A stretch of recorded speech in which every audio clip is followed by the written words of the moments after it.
didn't imprison a monster. You awakened one. Hello everyone, welcome to What If Naruto Was Betrayed by Konoha and Was Son of Kurama movie. Before we start, please go support jazmingiordan for writing that awesome fanfic.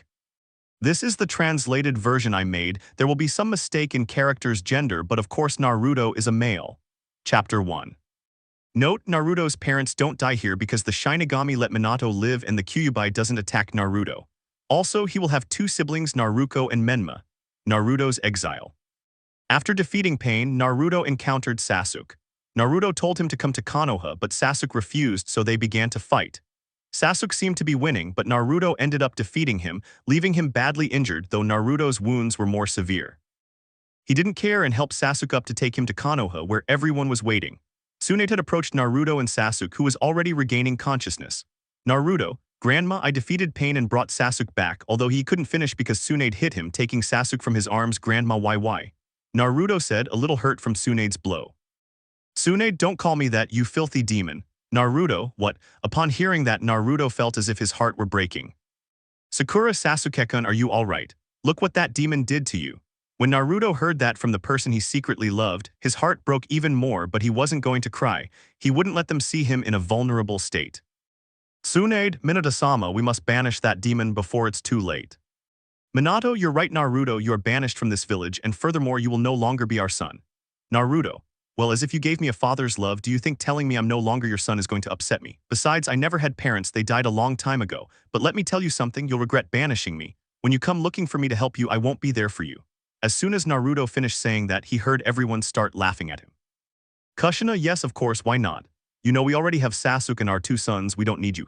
After that, Naruto left, still injured, so he had to be very careful since they could send Anbu after him to kill him.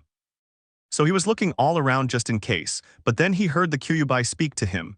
Kyuubi, I knew that one day those old guys from Konoha would betray you. Naruto, they'll regret betraying and banishing me no matter what. Kyuubi, you know I can train you, brat. Naruto, are you serious? Kyuubi, of course, and if you want to get revenge on Konoha, you must become stronger. Naruto, you're right about that, but where are you going to train me?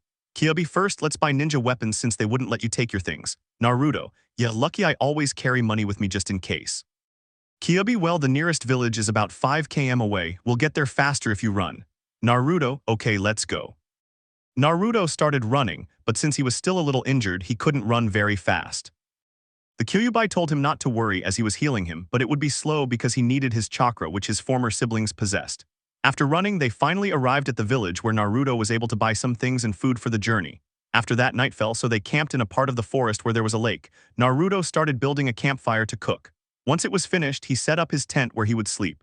Then he started eating. After finishing his meal, he went to sleep. Naruto was getting ready to continue his journey. Once everything was ready, he left. Naruto, hey, are you awake? Kyuubi, yes, brat. Naruto, I have 2 questions for you. Kyuubi, and what are those 2 questions? Naruto, well, the first question is, what's your name? Kyuubi. Naruto, no, I mean what's your real name, not the one you're known by in Konoha. Kurama, well, it seems you are clever, brat. Anyway, I like you, so I'll tell you my real name is Kurama. Naruto, so your name is Kurama. Kurama, yes. Naruto, well, I finally know your name, so I'll call you that because I felt awkward calling you Kyuubi. Kurama, anyway, brat, what's your second question? Naruto, my second question is, where are you going to train me? Kurama, well, I was planning to take you to a forest as far away as possible, but then I thought of another place. Naruto, and what is that place? Kurama, Uzumaki, where the Uzumaki clan once lived. Naruto, why were they alive? Kurama, they no longer exist. They were massacred because they were considered too dangerous. Naruto, dangerous because. Kurama, the Uzumaki clan members were very knowledgeable in Fuinjutsu and gained a great reputation, but it led to the destruction of Uzumaki and the rest of the land of whirlpools in the Great Ninja Wars. Naruto, and what were those abilities? Kurama, as you'll see, Naruto, the members of the Uzumaki clan were known for their use of Fuinjutsu, employing seals that resembled the clan's emblem. They also possessed powerful life forces that granted them incredible longevity. This ability also allowed them to recover from injuries and exhaustion in short periods of time, enabling them to survive the extraction of a tailed beast, although they were left very weakened and very close to death. Furthermore, some members of the Uzumaki clan were able to heal their own wounds and those of others by biting themselves and consuming their chakra. However, this is dangerous for the user due to the great depletion of their chakra reserves. Naruto, I understand. Kurama, furthermore, you are the successor of the Uzumaki clan, so when we arrive you will have to contribute your blood since there is a barrier, and then you will go to the highest tower where all the weapons and scrolls are located, containing the Fuinjutsu, Jutsu, and masks of the sealed Shinigami. Naruto, wait, all that. Kurama, if that is the great legacy of the Uzumakis. Naruto, I will make the Uzumaki clan inspire fear throughout the country and the ninja nations once more, and I will rebuild Uzashigakure to its former glory. Kurama, that's right, brat, but now rest since it's gotten dark and you need to rest to be able to arrive. Besides, we still have a long way to go to reach Uzashigakure. Naruto, okay, Kurama. After searching for a place to rest, Naruto settled down in a beautiful meadow and fell into a deep sleep, his only thought being to rebuild his clan. Chapter 2. We arrived at Uzashigakure. Naruto was waking up and then went to eat something. After finishing, he left to continue his journey. Kurama, brat, then you'll see there are some people who want to meet you. Naruto, and how can I be with you? Kurama, assume the lotus position and concentrate on me. Naruto, okay, just wait until I find a safe place, just in case. Kurama, okay. Naruto began searching for a place until he found a cave, so as he had told Kurama, he assumed a lotus position and concentrated. Naruto's mind. Naruto was in some sewers where the water reached his ankles, then he started walking until he came across a cage where Kurama was. Naruto, hello Kurama, I can finally see you. Kurama, yeah, whatever, there are some people who want to see you, so behave yourself. Naruto, well, and where are they? 4 people emerged from the darkness. Naruto, hello. Naruto, who are they? Hagoromo, I am Hagoromo Otsutsuki, also known as the Sage of the Six Paths. Ashirama, hello Naruto, I'm Ashirama Senju, I was formerly the first Hokage of Konoha. Ashina, I am Ashina Uzumaki, before I was the Uzukage of Uzashigakure. Madara, and I am Madara Uchiha. Naruto, hello everyone, wait, Madara Uchiha. Madara, is something wrong? Naruto, well, I think someone is impersonating you. Madara, what, how is that possible? Naruto, and he also has an orange mask. Madara, wait, you mean Tobai. Naruto, who is Tobai? Madara, a boy who had saved his life, but well, that doesn't matter anymore, let's get to what we came here for. Hagoromo, yes Naruto, we've come to give you some gifts and mine will be the power of the Rinnegan, also known as the Eye of God. Hagoromo approached Naruto and touched his eyes. Naruto felt this and his eyes began to burn. He opened them, seeing his reflection in the water. Now he had the Rinnegan instead of his blue eyes, but then they disappeared. Hagoromo, Naruto, you will have to train a lot so that you can activate the Rinnegan and be able to use it. Naruto, okay. Ashirama, Naruto, I'll give you all my jutsu and battle knowledge, including my hand-to-hand combat skills for taijutsu. Ashina, I give you my knowledge of the Uzumaki clan and all our Fuinjutsu techniques since you are the heir of our clan and we will give you our entire legacy. Ashina approached Naruto, touched his chest and made his hand glow before walking away. Ashina, but it won't be easy, so you'll have to train in Uzashigakure. Someone will be waiting to train you and when they see you're ready they can disappear. But first you must go to the tallest tower, a surprise awaits you there. Naruto, okay. Madara, Naruto, I will give you my Sharigan and its evolutions, but you will have to train a lot to be able to activate it and use it in all its splendor.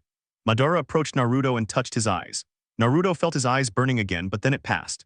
Naruto, thank you so much for your gifts, I really love them and I promise to train and become the strongest ninja to protect those I love, well that is, if I can ever find those people. He said this in a whisper so they wouldn't hear him. Naruto, Kurama, you seemed happy to see Hagorama-sama, why? Kurama, because he's my father and no more questions. Goodbye. Outside of Naruto's mind. After that, Naruto continued until he reached Uzashigakure where he could not pass. Kurama, brat, put some of your blood in. Naruto, good.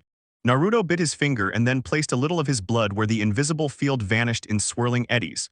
Naruto then entered and the field closed again. Naruto saw what Uzashigakure looked like and a tear even escaped him without him realizing it. Kurama, what a pity the fate of such a powerful clan. Naruto, you're right Kurama, but now we have to go to the tallest tower, that's where Ashina told me to go. Kurama, then let's go. After walking around looking for that tower, Naruto asked to see it, then ran towards it. Once inside, he began exploring the entire place until he stopped at a door that caught his attention. But when he tried to enter, he couldn't, so he did the same thing he did when he wanted to create an invisibility field. He put a little of his blood on it until the door opened, revealing a dust-free and untouched office. There, he began searching through the things until he found. Chapter 3. I want to build Uzashigakure, Mr. Tazuna. Naruto had come across a letter and a fox mask, which is this one. He had picked up the letter and started to read it. The letter said this. Letter. Heir of the Uzumaki clan, if you are reading this, it is because our clan disappeared, leaving only a few Uzumaki alive. Your mission is to find them so they can help you rebuild Uzumaki. But we leave you a legacy as the heir of our clan, swords forged by Hagoromo Otsutsuki himself, which are kept in a closet. We will also leave you all our Fuinjutsu scrolls so you can learn them.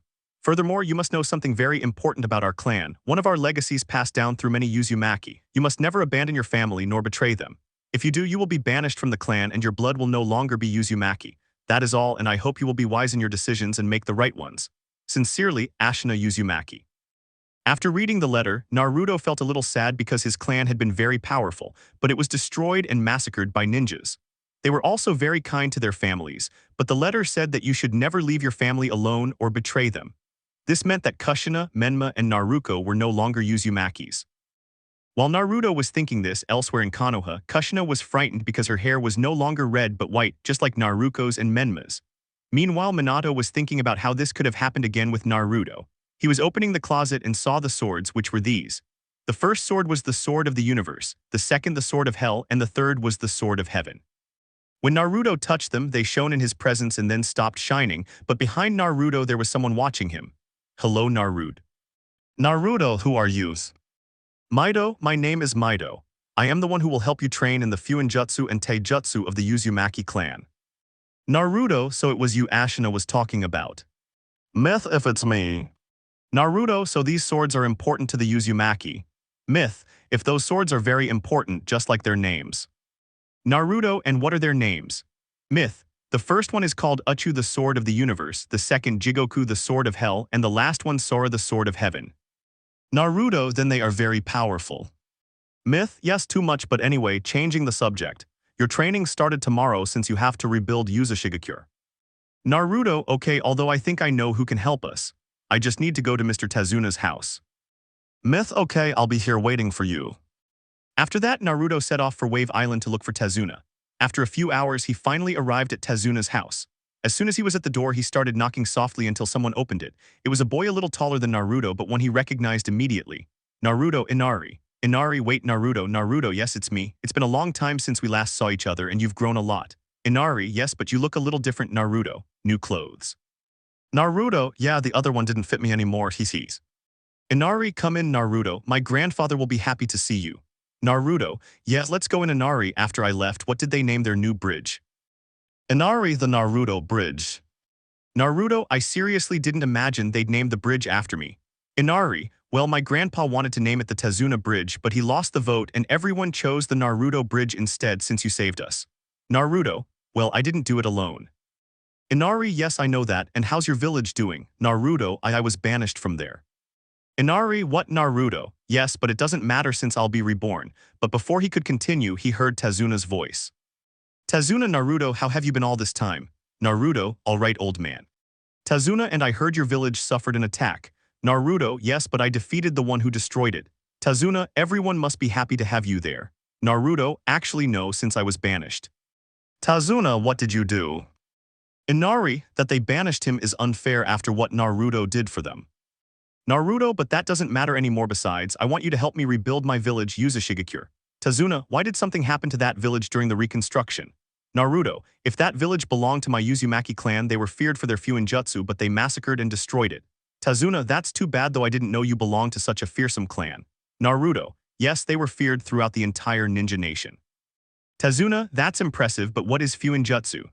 Naruto, they are a type of jutsu in which one or more people are able to seal or store living beings, chakra, or objects in scrolls, people, or any other means of storage. Tazuna, so that's why the Uzumakis were feared. Naruto, and Konoha also has the symbol of my clan, the whirlpool. Inari, that's very bad, but if I remember correctly, your brothers and mother are too. Naruto, they are no longer Uzumakis, they were exiled from the clan for abandoning and betraying a member of their family. Tazuna, are you waiting for that? Naruto, for the Uzumakis, family is the most important thing, and if we abandon or betray them, the Uzumaki bloodline will die. Tazuna, so you're the only one in your clan. Naruto, there aren't any more scattered across the ninja countries, I just have to find them, but getting to the point, can you help me build Uzumaki? Tazuna, of course Naruto, I'd do anything for you since you saved us from Gojo. Naruto, thanks old man, we'll leave tomorrow then. Tazuna, yes, but Naruto, stay overnight at my house. Naruto, okay. He urged Naruto to go to his room where he used to sleep when he was with Team 7, so he stayed talking with Inari until he heard some familiar voices, so he decided to go and see without being noticed, and yes, it was them, Team 7. There was Kakashi, Sakura, Sasuke, Menma, Naruto, and Kushina, but his former mother and his two former brothers had something different. Their hair was no longer red, it was white. Kakashi, Mr. Tazuna, we wanted to ask you a favor. Tazuna, wait, where's Naruto? Sakura, don't worry about that idiot. Kakashi, what we came here for is that we want you to help us repair Konoha. Tazuna, of course not, if Naruto isn't there I won't do it. Kushina, you must help us, we came here to save you. Tazuna, no, I'm only going to help Naruto, but since he's not here you can leave. Besides, I loved Naruto very much, so I would do anything for him. Kakashi, it's just that Naruto is about to arrive, he just stayed behind to look at something lying. Tazuna, did you hear that, Naruto? Naruto emerged from his hiding place and surprised Team 7, he was there and had heard everything. Naruto, yeah, old man, I heard everything, but anyway, I'll ask you a question. Tazuna, which one? Naruto, will you help them or me since I asked you first? Tazuna, well, like I said, I'll do anything for you, so yes, I'll help you. Naruto, thanks, old man, now my village will be rebuilt. Sakura, if your village. Naruto, and I'm not talking about that damned Konoha where only scum live. Naruto, you're scum. How dare you speak ill of your village? Naruto, yes, village, why isn't it mine? Do I need to remind you that I was exiled? Besides, Kushina, nice hair color, although white doesn't suit you. What happened to your red hair? Kushina, I don't know. Naruto, well, you were expelled from the Uzumaki clan because in my clan you can't abandon or betray one or all of your family members, and if you do, your punishment is expulsion. You did it to me, so you're expelled. Only I can put you back in the Uzumaki clan. Naruto/Menma, what? Kushina, Naruto, you must put us in the Uzumaki clan now. Naruto, I don't take orders from you since I am now the heir of the clan and Uzukage of a clan that was considered superior to the ninja nations. Sasuke, your clan isn't respected by all the ninja nations, it's mine. Kakashi, actually Naruto is right. His clan was the most feared by all because they possessed the Fuinjutsu, a sealing jutsu. Naruto, yes, now if you'll excuse me, I'm leaving. Goodbye. After Team 7 left for a house they rented to stay in, Naruto went to sleep, although Inari also went to sleep next to Naruto. Chapter 4. We return to Uzumaki Higakure. Naruto narrates. I had woken up because the morning sun's rays were bothering me, so I started blinking to get used to the light. Then I looked beside me and saw Inari still asleep, so I got up and covered him up. Then I went downstairs and there was Tazuna with Tsunami who was making breakfast. Tazuna, good morning, Naruto. Naruto, good morning, Tazuna. Tsunami. Tsunami, good morning to you too, Naruto. Tazuna, Naruto, do you know where Inari is? I went to his room to wake him up, but he wasn't in his bed. Naruto, well, yes, I saw him sleeping. He came to my room last night to sleep with me. Tsunami, well, I'll wake him up later. Naruto, okay. Tazuna, and what time will we be leaving? Naruto, I think that after we gather some people to help us recreate Uzumaki Higakure. Tazuna, okay, we'll also bring Inari since he's very good. Naruto, good. After breakfast, I went to train a bit with Kurama in the forest where I trained with my old team. Naruto, Kurama, how are you going to train me? Kurama, well, Naruto, that's very easy. You just have to do the cloning jutsu so that I can possess that clone. Naruto, good. After doing what Kurama told him, he began training him in taijutsu, but they realized they were being spied on, so Kurama spoke in that deep, otherworldly voice that would frighten anyone. Kurama, come out of there already. We know we're being spied on by Konoha ninjas. Sakura, Naruto, why are you teaching yourself? Naruto, that's not me, it's Kurama with bubblegum hair. Sakura, how am I, but I can't finish because Kakashi interrupted her. Kakashi, calm down, Sakura. Naruto, if that's not you, then who is this Kurama you're talking about?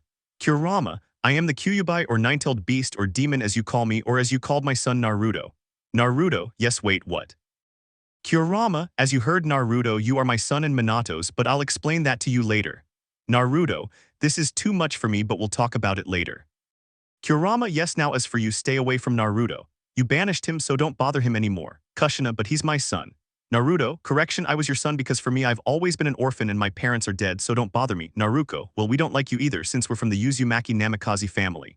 Naruto, I must correct you again, you are no longer from the Uzumaki family. Naruto, no, you're no longer part of our clan because we banished you from it, right, Mom?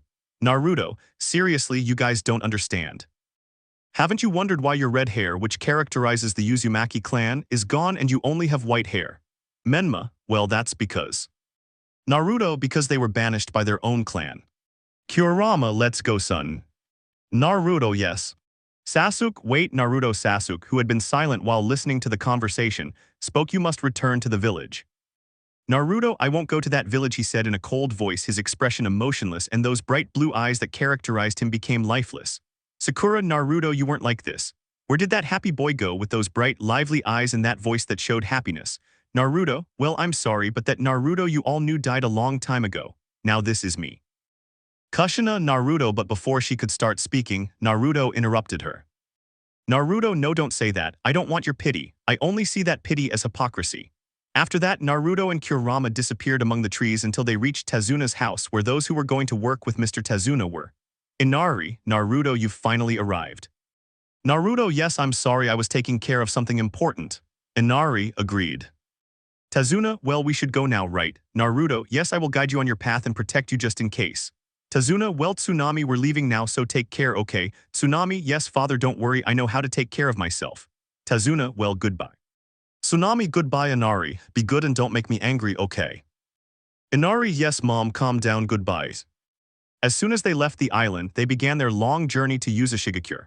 Along the way, they encountered some thieves who thought they were carrying valuables, but they were defeated by Naruto until they finally reached Uzumaki. Tezuna, I think we have too much work to do here. Inari, Naruto, I understand that you don't want to help me, so if you can't rebuild it, I'll ask someone else. Tezuna, it's not right, we can do it. Naruto, are you sure? Everyone, yes, we're sure. Naruto, well then, I trust that you can restore Uzumaki to its former glory. After that, Naruto went in search of Mito so she could train him. He then found Mito in the office where he had left her earlier before going to look for Tezuna. Myth, Naruto, are you ready for training? Naruto, yes, I'm very ready. Since I don't want to write too much, I'm just going to write about Naruto's training. First days. Naruto began making shadow clones for training. He trained 100 clones in chakra control, another 100 in taijutsu, and another 100 in the summoning jutsu, where he was able to summon Kurama, since he was the leader of the fox summoning scroll, and another summoning scroll that was of the phoenixes and the alicorns, a race of mythological animals that was forgotten and extinct. The phoenix was called Phenakusu, phoenix in Japanese, and the alicorn was called unicorn, alicorn in Japanese. Another 100 clones were training with Hagoromo using the Rinnegan. Naruto proved to be a prodigy as he awakened the Rinnegan but didn't control it very well. He was going to train harder, and he also learned Hagoromo's jutsus, well, only some of them. Another 100 clones were training with Madara on the Sharigan, the Mangekyo Sharigan, etc. Then another 100 clones were training with Ashurama on wood release and all the jutsus he knew. And the last 100 clones were training with Kurama, who had transformed into his human form. What is this? Kurama taught Naruto how to control his chakra and the number of his tails. He also taught him how to extract chakra from his brothers so they could no longer use it, sealing it within himself with the Uzumaki clan's sealing jutsu. Kurama, well, you should go to sleep now like everyone else who was here. Naruto, yes, I know, Kurama. I'm just going to see Mr. Tezuna so he can tell me where I should sleep since some of the houses will be used by the construction workers to rest. Kurama, okay, then I'll leave.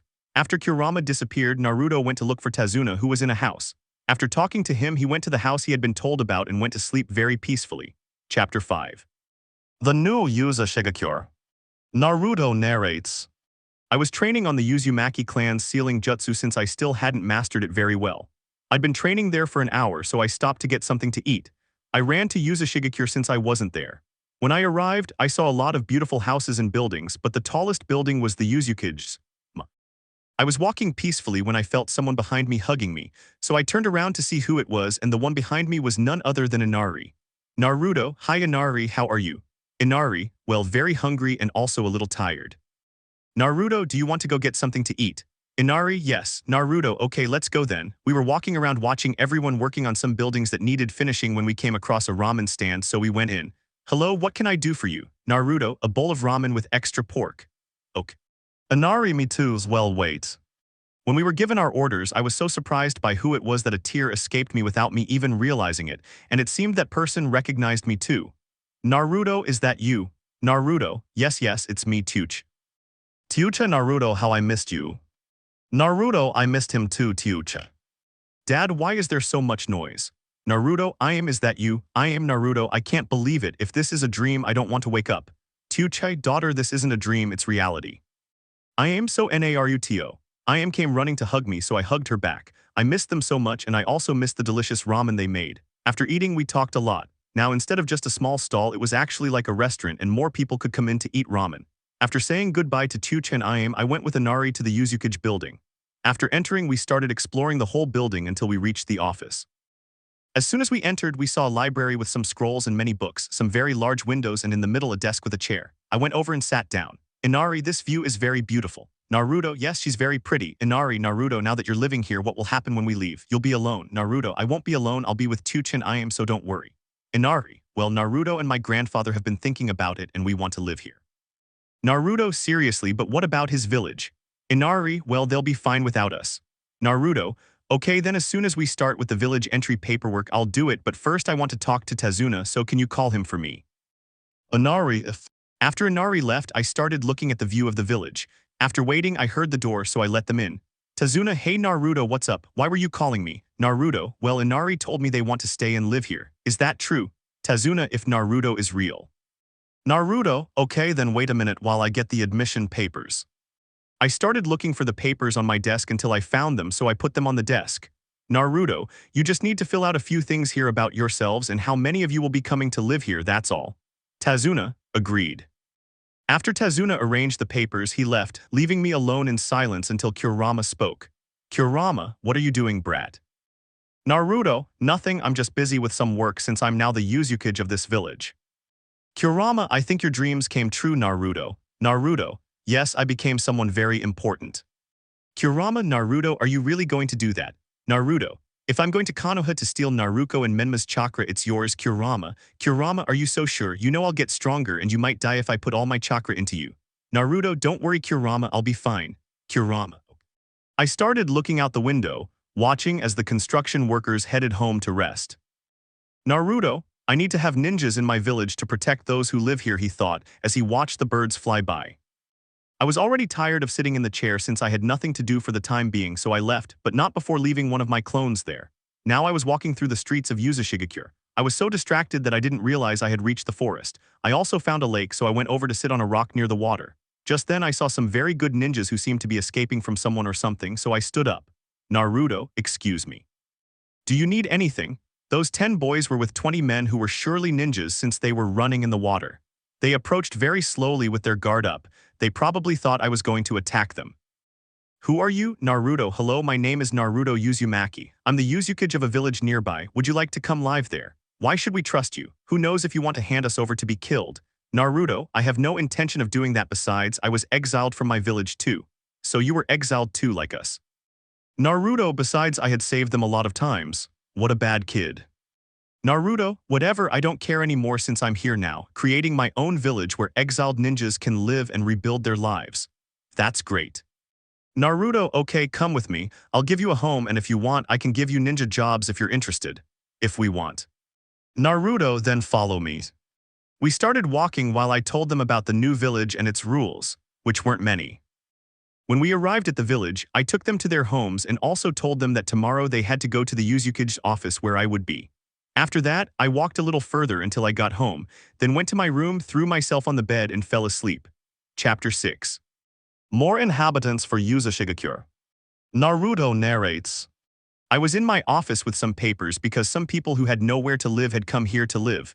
I was signing some papers when there was a knock at the door. Naruto, you can come in. Hello.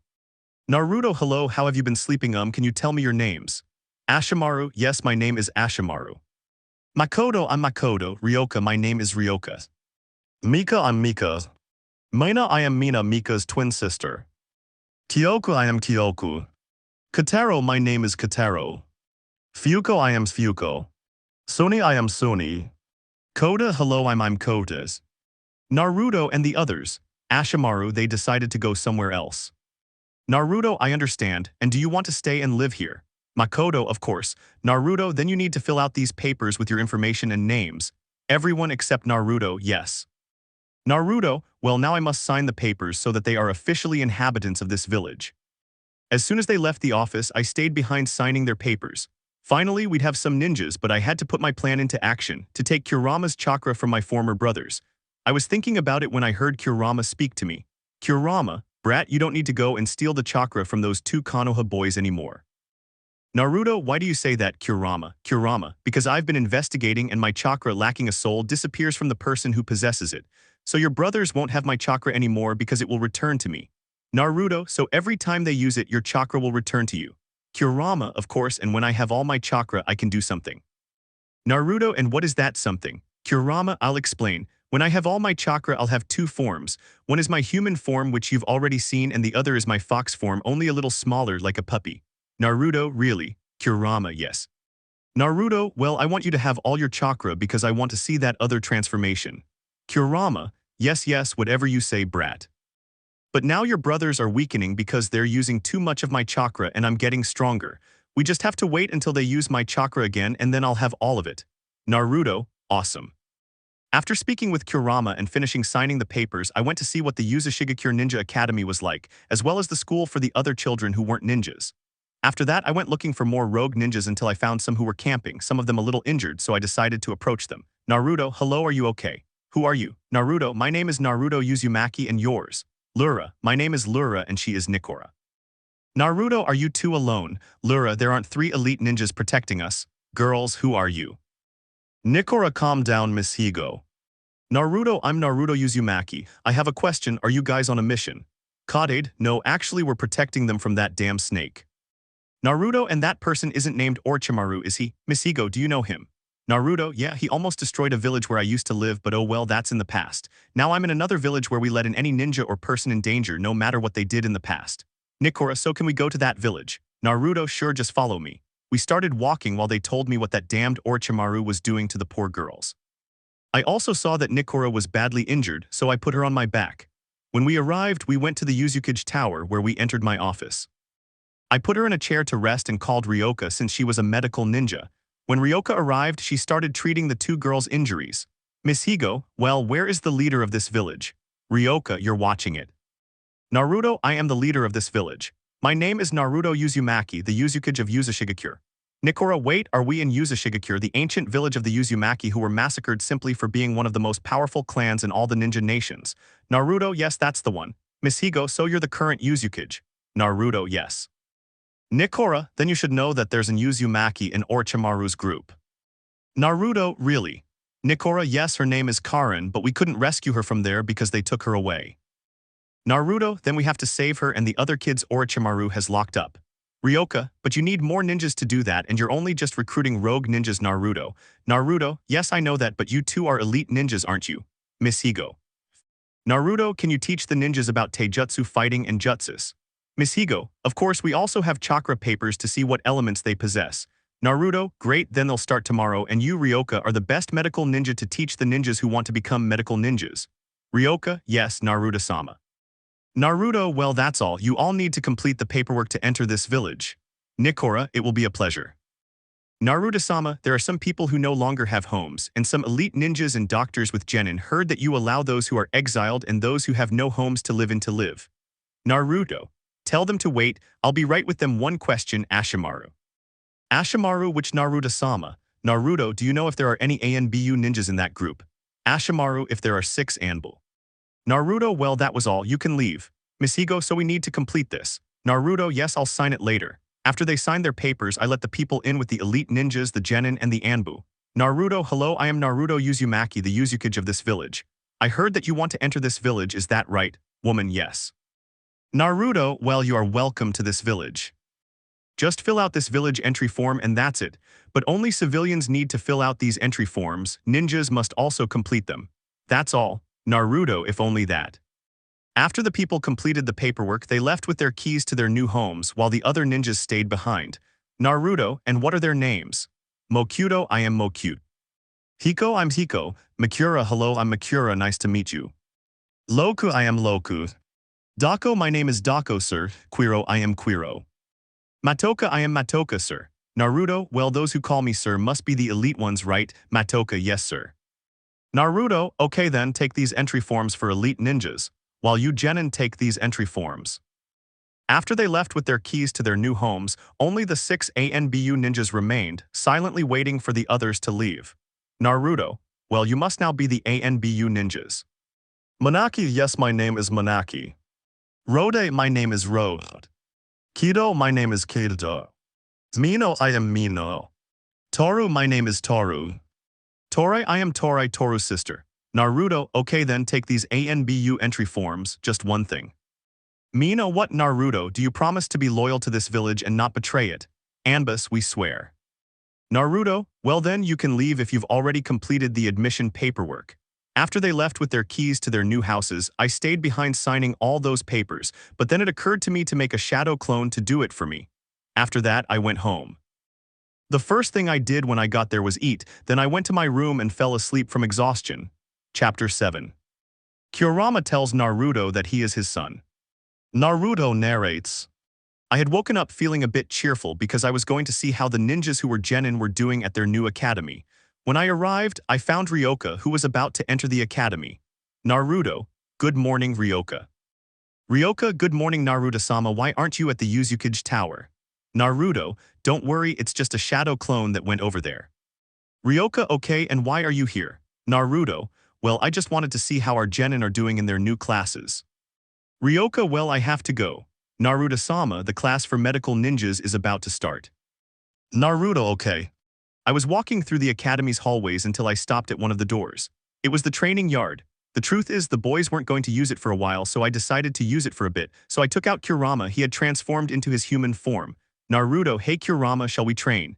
Kurama, okay brat, but later I want to tell you something. Naruto, okay. The narrator narrates.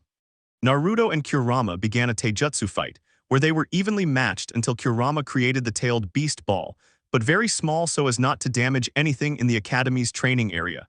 Naruto appeared behind him and parried Kurama from behind.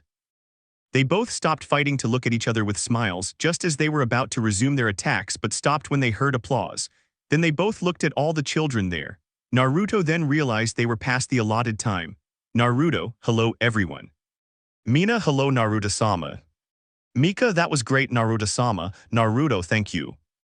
Mika, who is it that has those cute ears?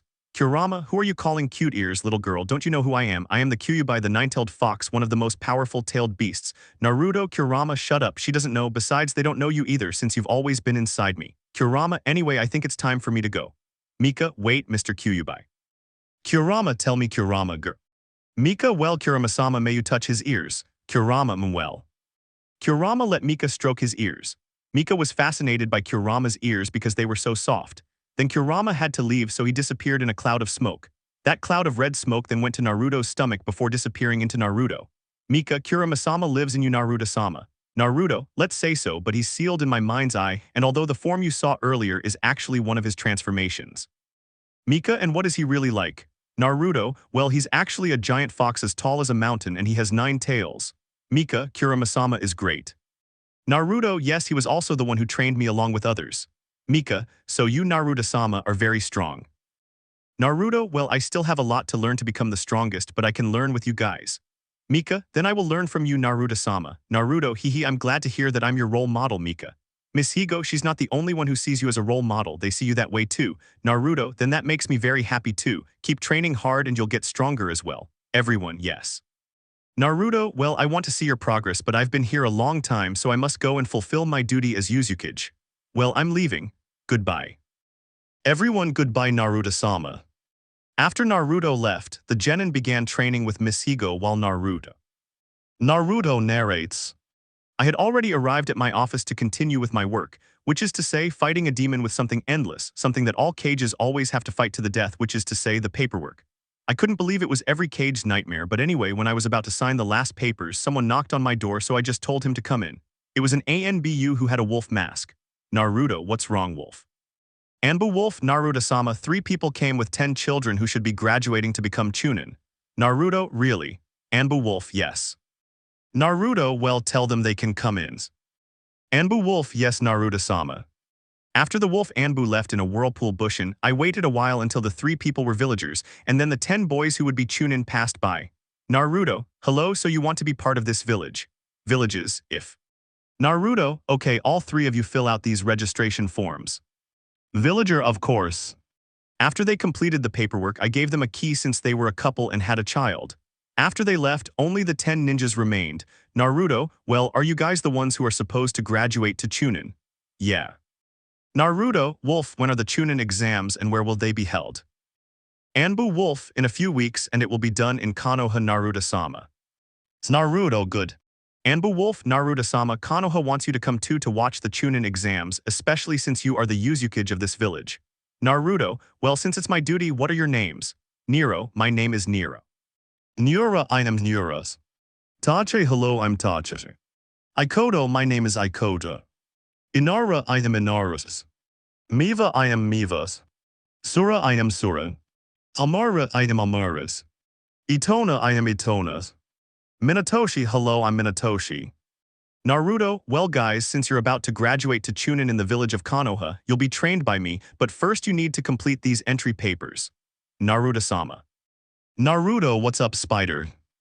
Anbu Spider, we have a drank mission. Naruto, well then call Team 10s.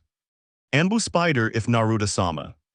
After the 10 boys and girls completed the registration papers, I gave them the keys to their new homes. After a while, a very well-dressed person entered with a child. Hello. Naruto, hello, you must be the one who asked for our help, right? Torisho, my name is Torisho and this is my son Kairo. You see, one of our pets got lost in the woods and we wanted you to help us find her. Naruto, sure, what's your pet like? Torusho, well, this is a very special dog for my son. Naruto, don't worry, we'll find him. Just then, Team 10 entered with their sensei Ashimaru. Ashimaru, did Naruto-sama call us?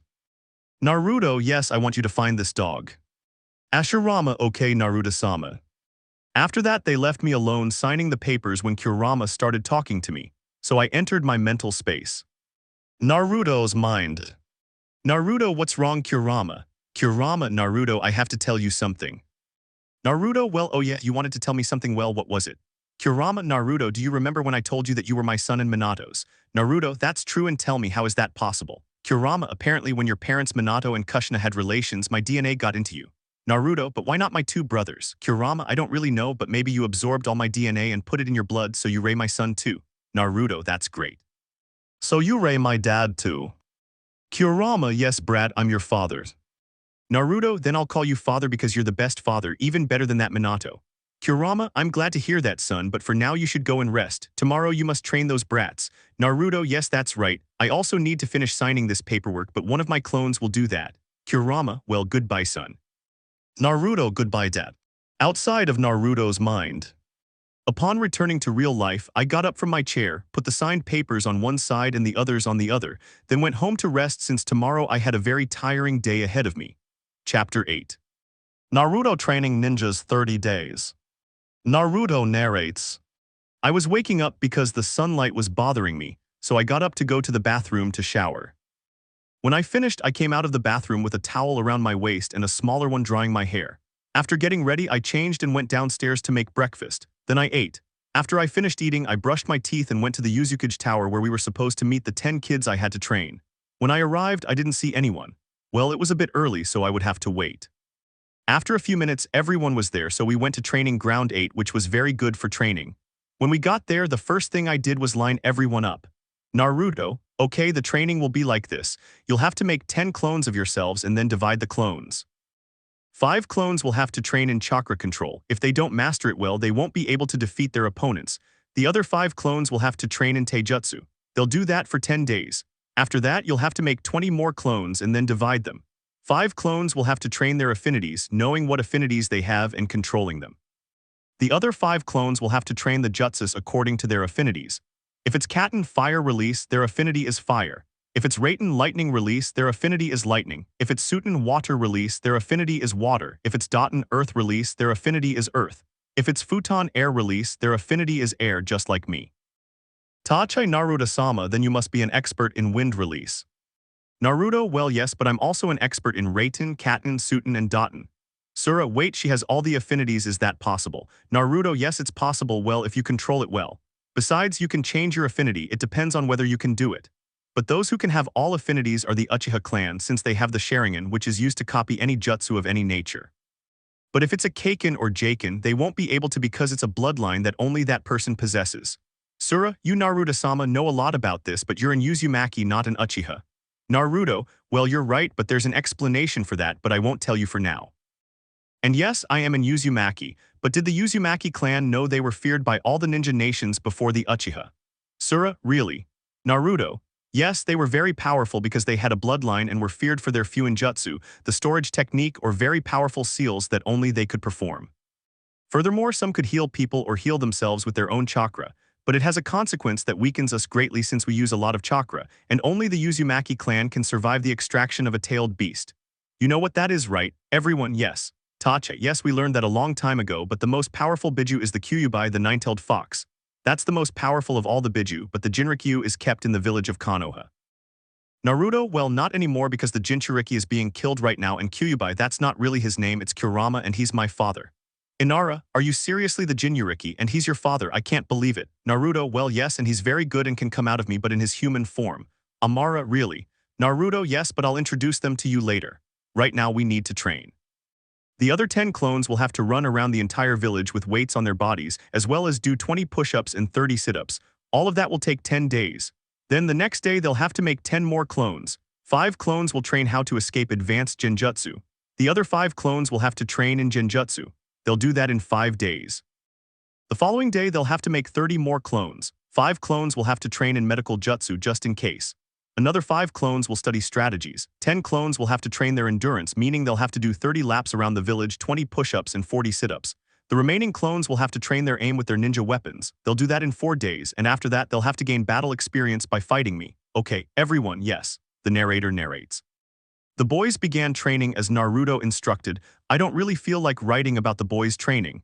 Those days of training were hell, especially the last day when they had to fight him. It was very difficult, and although they were never able to touch or seriously hurt him, they had already made great progress. Now the boys were resting at home while Naruto was battling the nightmare of every cage, paperwork. The Chunin exams were a bit of a mess because they had some problems. They had been postponed until the day after tomorrow. Although Naruto and his team, along with their sensei, whom Naruto chose to train and supervise them, were going to leave first thing tomorrow morning since they wanted to arrive early to explore Konoha and maybe train and rest. Naruto was alone until an Anbu wearing a monkey mask appeared. Naruto narrates.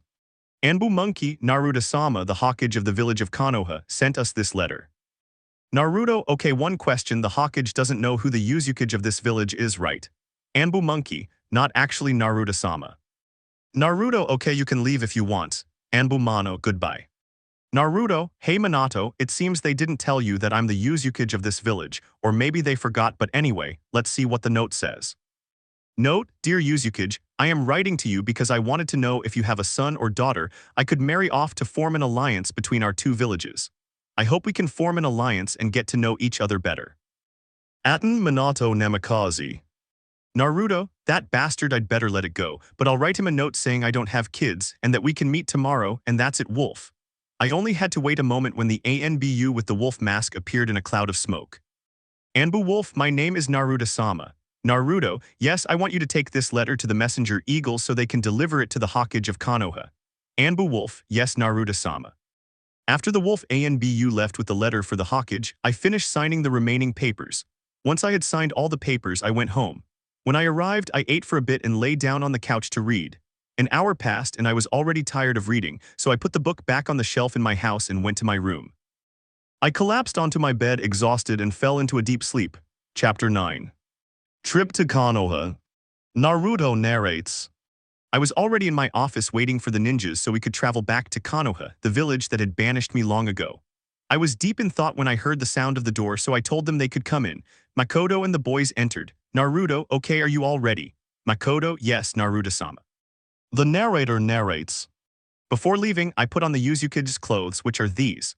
They were all at the village entrance with 2 Anbu who were to escort Naruto, the Uzukage. Ready to begin their journey, Naruto and the others started walking.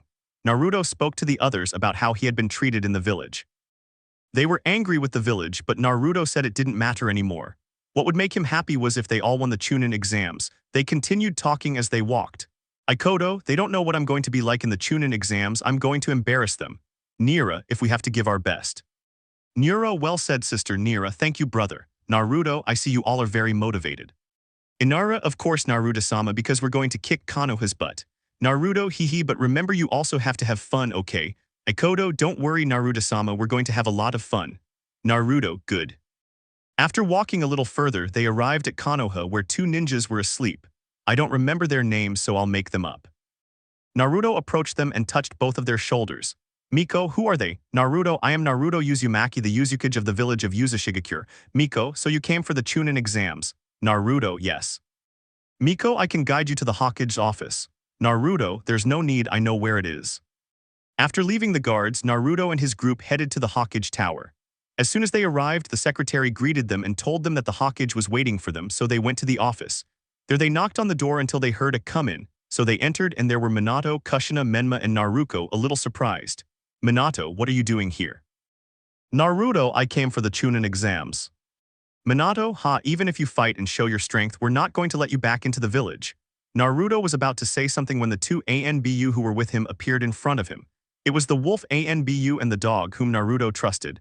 Anbu Wolf, show more respect, he is our Uzumaki.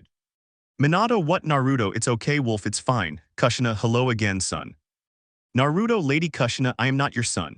Besides, I've been an orphan for as long as I can remember, I don't know you. Naruto, brother, how dare you speak to our mother like that? Aikodo, are you seriously calling him brother after expelling him from your village? You have no right to call him son or brother. Naruto, relax Aikodo, don't waste your energy on them. Aikodo, I'm sorry Naruto-sama. Naruto, never mind, but anyway, changing the subject, I'm here to register these kids for the Chunin exams. Minato, that's fine, although they came a day early. Naruto, what can I say? You always have to arrive before everyone else and be very punctual. Kushina, she learned it from her parents. Naruto, I'm sorry, but my parents never taught me anything. The only father I ever had and still have is Kurama. Minato, Kurama. Naruto, if the Kyuubi as you call it. Kushina, but he's a demon who's controlling you. Naruto, you're wrong Kushina, he never controlled me. He always cared for me and protected me. He even trained me and taught me many things while you all neglected me and gave all your attention to my brothers. But Kurama was different. He was like a father to me and my family. And now my village, Uzumaki, and everyone who lives in it are my family. So with your permission, can we leave now? Minato, yes of course, here are the keys to your rooms. Naruto, thanks, we should go now. Everyone, yes Narutosama. Naruto had separated from his group because he wanted to walk alone while they went to their rooms. Naruto was walking calmly until he saw his old friends, but Naruto knew he wasn't alone because the Anbu were behind him, hidden just in case. As he walked, his old friends noticed his presence. Sakura, what are you doing here? Naruto, nothing to worry about. Sasuke, of course we care because you're exiled from our village and you can't be here anymore, idiot. Naruto, relax, I'm only here for work, otherwise I wouldn't be. Shikamaru, and what kind of work are you doing here? Naruto, well, one that doesn't concern you. Sasuke was about to hit Naruto, but Naruto's two Anbu stepped in front of him to stop Sasuke. Anbu dog, Naruto-sama, are you alright? Naruto, don't worry, I'm fine. Ino, Naruto-sama. Anbu Wolf, he is our Uzumaki of the village of Uzumaki, and if you do anything to him, you will find yourselves embroiled in a war with Uzumaki. Sakura, and my Sasuke-kun can finish you all off. Naruto, do you really want to get rid of the feudal lord's favorite boy? Ino, what? Naruto, if I'm the best friend of the feudal lord of the land of fire, and if they do anything against Uzumaki, all the nations will go to war against Konoha, is that what they want? Shikamaru, seriously, you've got your connections now, Naruto. Naruto, of course, since I'm now the Uzumaki, I need to have influence with someone, and luckily my influence is with the feudal lord of the land of fire, as well as the village hidden in the sand, since I'm a good friend of Gaara from the village hidden in the mist. Sakura, you're just a demon who shouldn't. Anbu Wolf, be careful what you say, insolent girl. He is the Uzumaki, he is on a higher level than you. Naruto, I think we should go now. I'm very tired from the trip. Naruto was about to leave, but he heard Kurama's voice speaking to him. Naruto, what's wrong Kurama? Kurama, Naruto-san, let me out and give those idiots a big scare. Naruto, sure, but you won't be able to turn into a fox. Kurama, if I can also be the nine-tailed fox you always see in your mind's eye since I've recovered all my power. Naruto, okay. Naruto took a deep breath and saw his old friends again. Naruto, and you know my father wants to see you. Sakura, what do you mean your father? He's the Hokage and he doesn't love you. Naruto, he was never my father, I'm talking about him. Naruto let the Kyuubi out, it was very large but it shrank a little to the height of a horse. Sakura, it's the Kai Kyuubi. Kurama, yes, it's me. I heard everything you said to my son Naruto, and look, I would kill you all if it weren't for my son telling me not to. And that's not my name is Kurama, you stupid girl. Naruto, dad, it's time to go. Kurama, of course son. Naruto, can you carry me on your back? Kurama doesn't walk. Naruto, Kurama, if you don't want me to defeat you again, you know what, carry me on your back. Kurama, son, you don't have to get to that point either, come on, get in. Naruto, thank you father. Sasuke, I can't believe it, the Kyuubi is afraid of Naruto. Naruto, well, believe it. Kurama, well, I wouldn't have to be afraid of you if you didn't have that damned gift in your eyes that my father gave you. Naruto, calm down Kurama if not. Kurama, well, we should go now. Naruto, yes, let's go.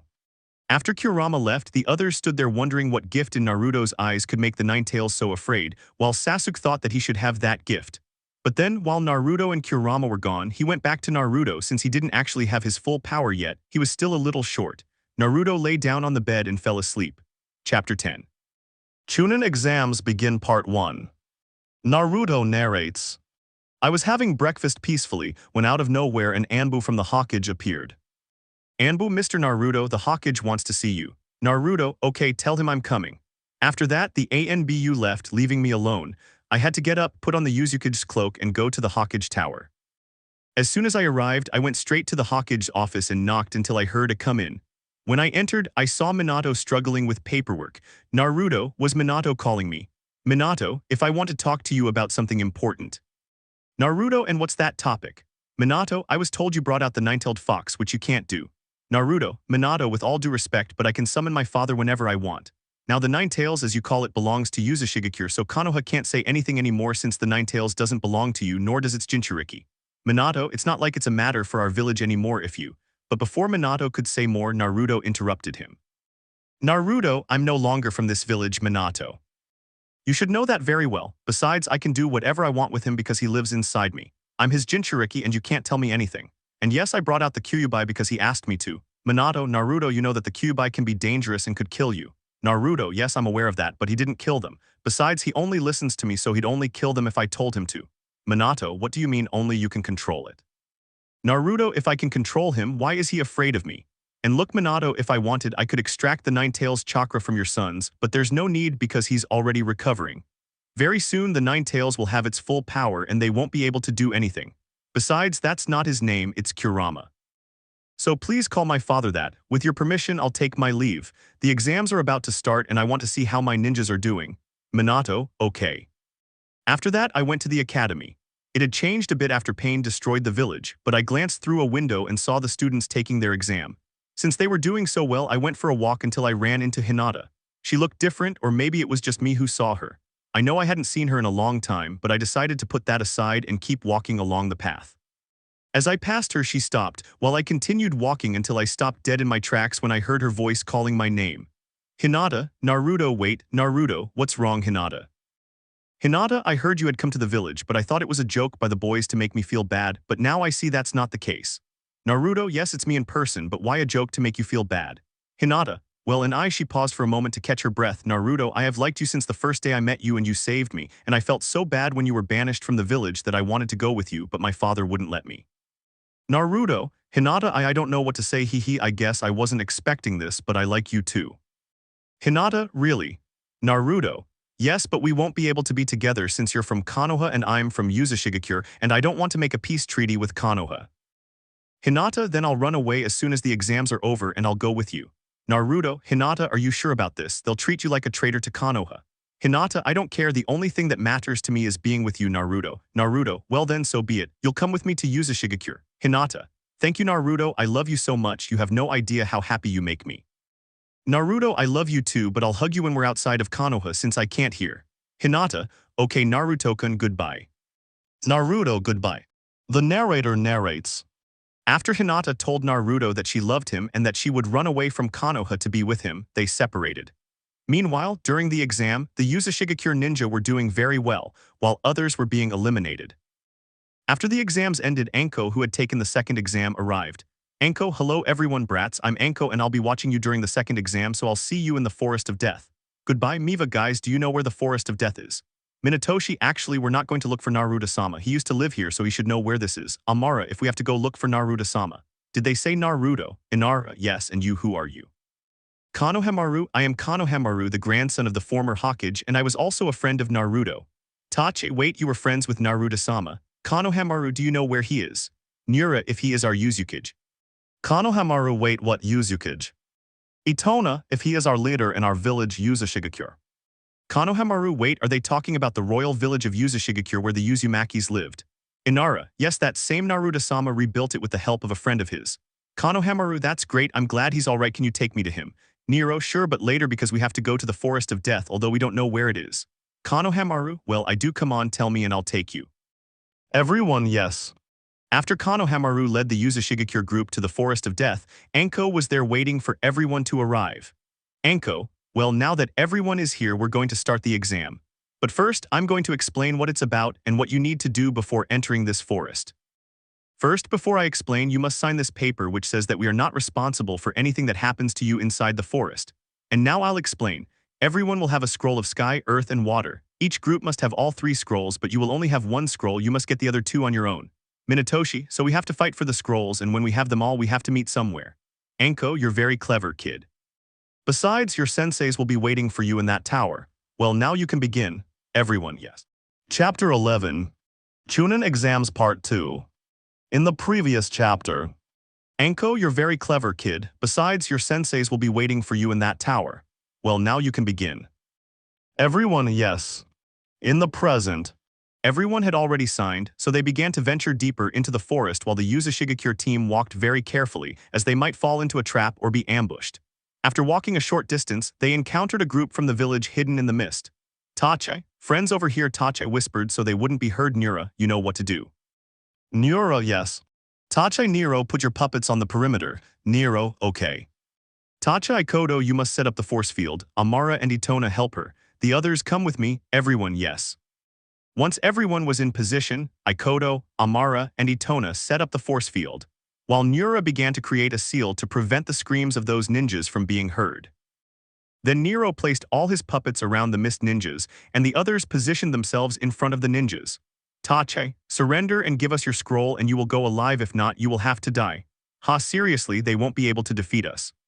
Tache, well, don't say we didn't warn you guys now. As soon as Tache gave them the signal, they all began to attack the ninjas of the mist. The puppets began attacking 2 of them, dismembering them, and the others killed them with a stab to the heart. Maitoshi, well, now who has the earth scroll? Tache will have to get the scroll from his dead hands. Maitoshi, okay. After finding the scroll of the earth, they dispelled the force fields and puppets and also removed the silence jutsu. Then they began to walk again. Nero, well, finding the earth scroll was very easy. They even seemed like they'd never trained enough. Ikoto, the truth is if. Tache, but don't get too confident, guys. Remember what Naruto-sama told us. The people of Konoha may be strong, but not as strong if we work hard to become stronger than them, okay? Everyone, yes. Night was falling, so the group stopped to camp by a lake. Once the tents were ready, they regrouped. Tache, okay, everyone, here's what we're going to do. Amara, you and Itona will gather firewood for the campfire. Minatoshi and Nero will look for rocks. Nura and Inara will fetch water. And Miva and I will look for food, while Sura and Ikoto stay behind to watch over the camp. Is everyone okay with that? Everyone, we agrees. Tache, then let's go. After that, everyone went to look for what they had been asked for, while Naruto was talking to Gaara, the Kage of the sand. Gaara, so Naruto, you're a Kage now. From where? Naruto, well, I'm the Kage of Uzumaki of the Uzumaki clan. Gaara, so you're the Uzukage of an extinct clan. Naruto, well, not so extinct. There are 300 Uzumaki still alive around the world, and it's my duty to find them. In the note from the last Uzumaki leader, I read that he said I had to find them to restore our clan.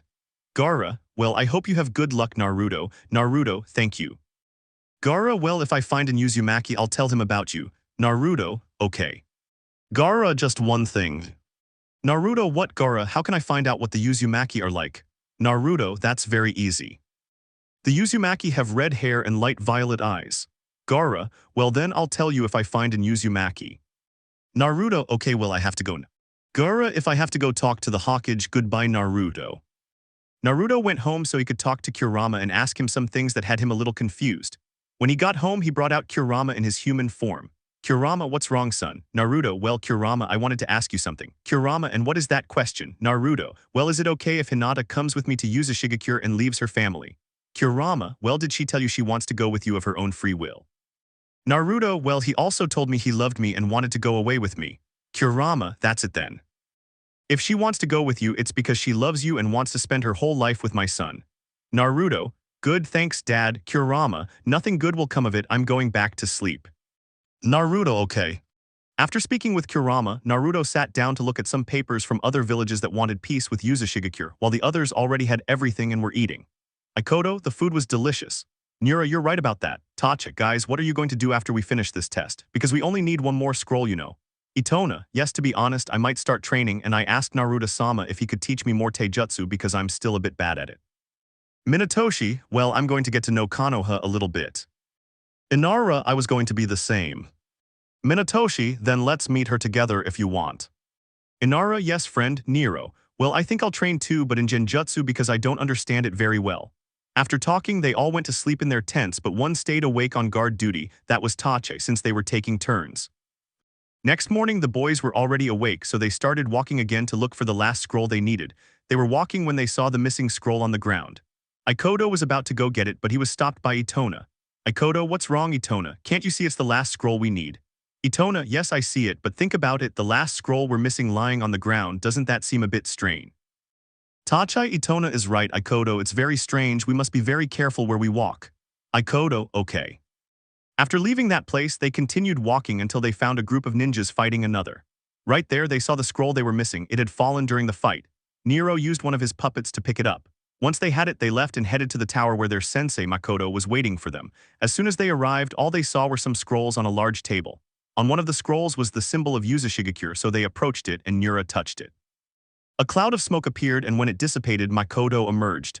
Makoto, congratulations everyone, you passed the second exam.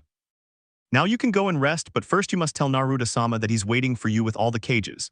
Everyone, yes, the boys headed to the Hokage Tower where everyone was. When they arrived, they saw Naruto with a smile. It was clear he was proud of them for being the first to arrive. Some people stared at them, very impressed since they had escaped the forest of death in just 2 days. Tache, Naruto-sama, we've obtained all 3 scrolls and we've all survived. Naruto, I see I'm very proud of you kids. Minatoshi, we wouldn't have succeeded if it weren't for you training us, Naruto-sama. Gaara, Naruto, did you train them? Naruto, well, I only taught them the basics and the most advanced aspects of Genjutsu, Ninjutsu, and Jutsu, that's all. Gaara, you surprise me, dear friend. Naruto, hee, well, I think I have a lot of secrets I haven't told either. Minato, what secrets? Naruto, Minato's secrets that I won't reveal since they're Uzumaki related and remain only within Uzumaki. Anyway, guys, you can all go and rest now, you deserve it. Itona, Naruto-sama, could you teach me a little more ninjutsu? Nero, can you continue training me in Genjutsu? Naruto, sure, but later, guys, for now you need to rest. Everyone, yes. Chapter 12. The meeting of Naruto and Konohamaru. Naruto narrates, I was training Itona and Nero a bit since they had asked me to, so I left them doing individual training exercises while I left a clone of myself to see what they were doing. I had gone for a walk when I ran into Lee and Tent. Lee, Naruto, what are you doing here? Naruto, well, I'm just passing through since I'm working. Tenten, seriously, what kind of work are you doing? Naruto, well, I'm here for the Chunin exams. Tenten, so you're participating in another village. Naruto, no guys, I'm the Uzukage of the village of Uzumaki. Lee, wait, what? Naruto, yes, since I was banished from this village, I went to Uzumaki where my clan, the Uzumaki, used to live and they also left me a great inheritance. Lee, you're so lucky, Naruto. Tenten, so now he's at the level of a cage. Naruto, yes, and I'm also training my ninjas. Lee, do you already have ninjas? Naruto, if they came to me. Tenten, now you must be busier with all the work and paperwork, right? Naruto, no, actually I just put a clone of myself in charge of all that damn paperwork. Lee, haha, you're smarter than our Hokage, he's still struggling with the paperwork. Haha. Naruto, when I saw it, I didn't feel like laughing, but no, and have you guys matured or are you still the same? Tenten, well, I do, but Lee, well, he does everything Guy tells him. Naruto, well, Guy is strong, so he should teach Lee Taijutsu. So guys, do your best. Lee, if Naruto still sees the flame of youth in you. Tenten, hey Lee, well, Naruto, you've matured too, and a lot. I'd say you're not that cheerful kid anymore, well, not so much. Naruto, yes, I know that, but that Naruto won't come back. Lee, why not Naruto? That Naruto died when he was banished. Besides that, Naruto was a hero for saving this village, but why did this village disappoint me just to banish me? It betrayed me, I'm leaving. After that, I left in a cloud of smoke until I appeared above the head of Ashurama, the first Hokage.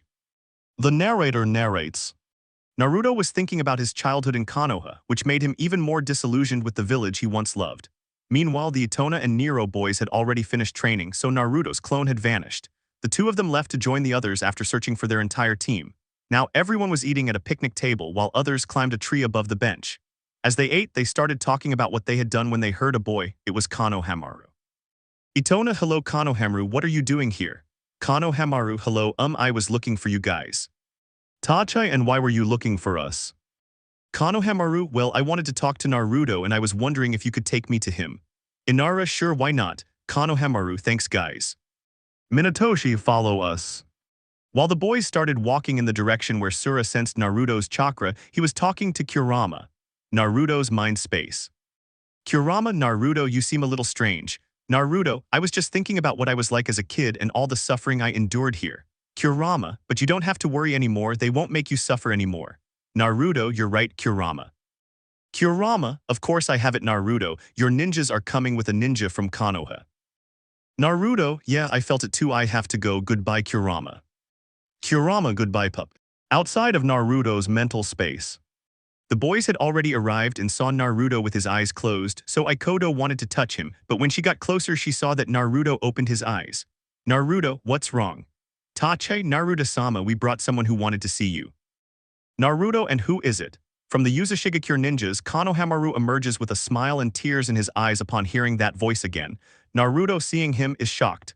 Naruto, is it you? Konohamaru, Naruto-san. Konohamaru ran over to where Naruto was sitting, still in shock.